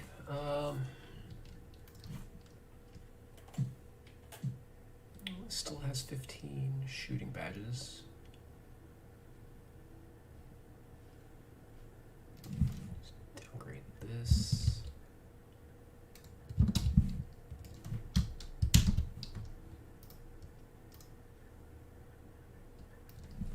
And downgrade this. I think I'm very fair with my badge assessments. You gotta really earn it in order to get anything above a bronze. I will give bronze out liberally, but anything beyond that, you gotta really show it. It's gotta be a staple of your game. Alright, playmaking. It's probably gonna get a bunch of these added. It's probably a better scorer off the dribble than RJ Barrett, who has 9 badges. Yeah, better scorer off the dribble and a better passer.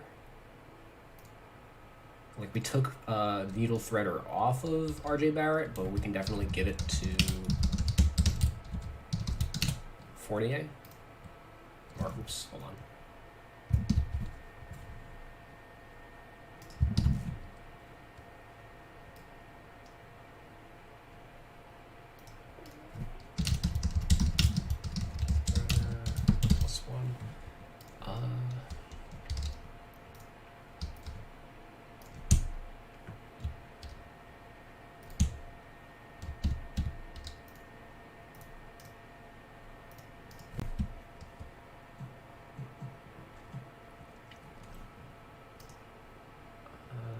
Had downhill. I think it's fair to take that away from him. He's not really a transition guy.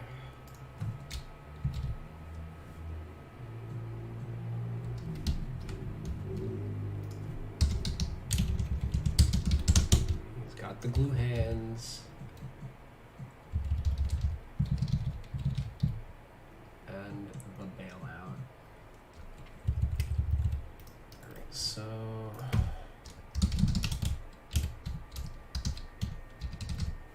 let's give him the bullet passer. Let's give him special delivery. Let's give him needle threader. I don't think we're giving him dimer.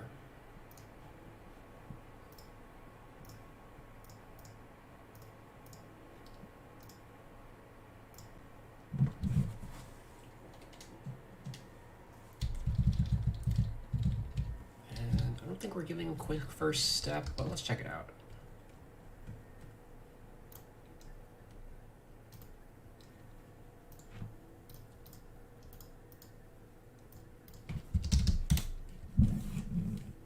No. Yeah, no. Okay. We can do without that one.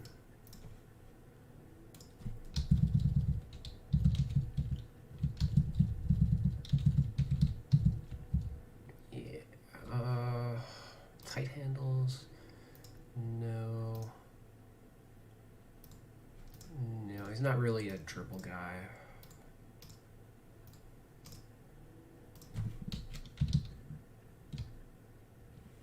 Space Creator bronze. Yeah.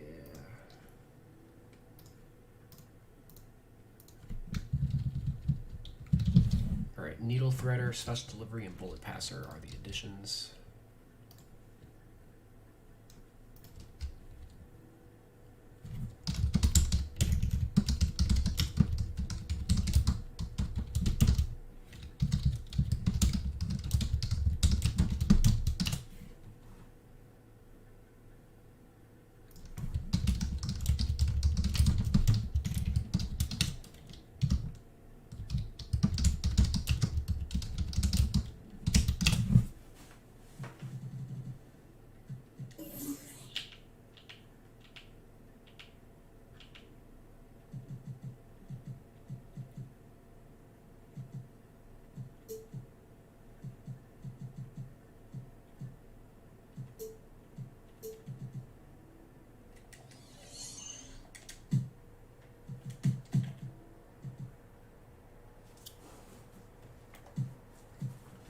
So 7 playmaking badges.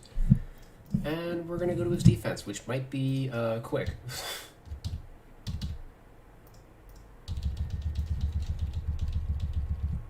Yes, very quick.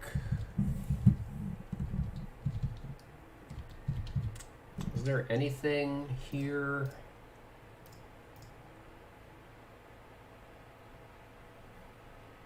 Probably not.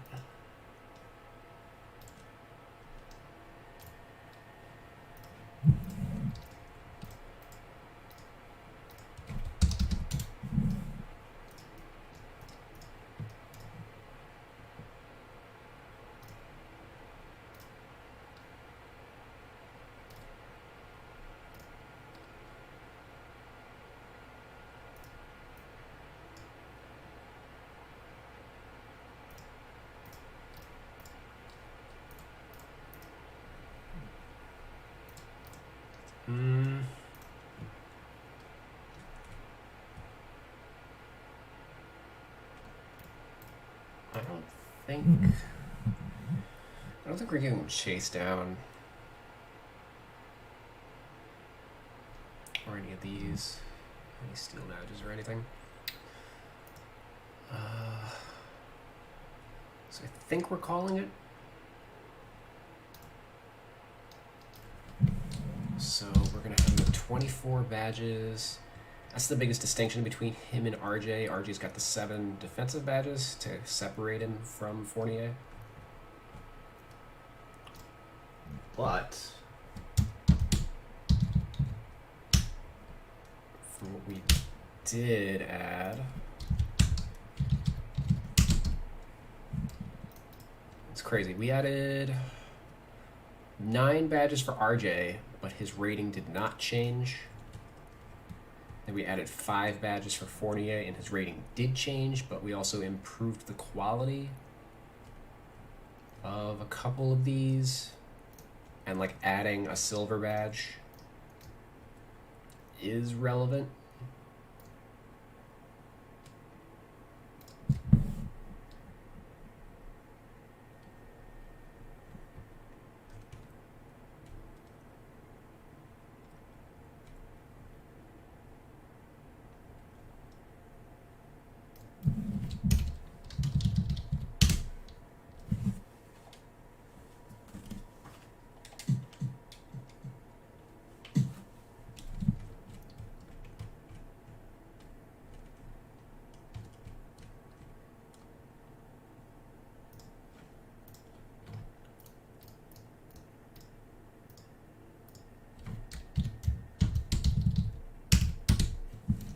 And I did get him above RJ Barrett, which was a stated goal.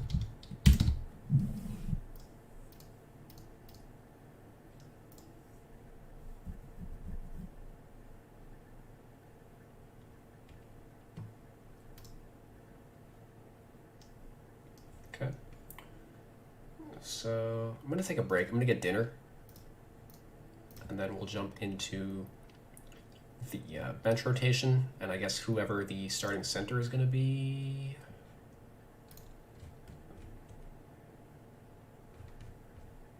Looks like this is a competitive game.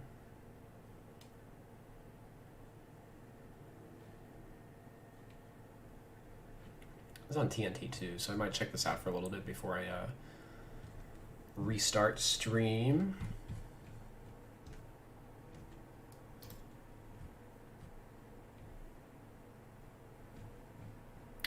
Just head over to the news.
Alrighty, no crazy news. So, gonna call it here, and we're gonna restart later. Finish off the Knicks. Let me just get some dinner. Probably be back in like an hour. Thank you guys for watching, and I'll catch y'all later.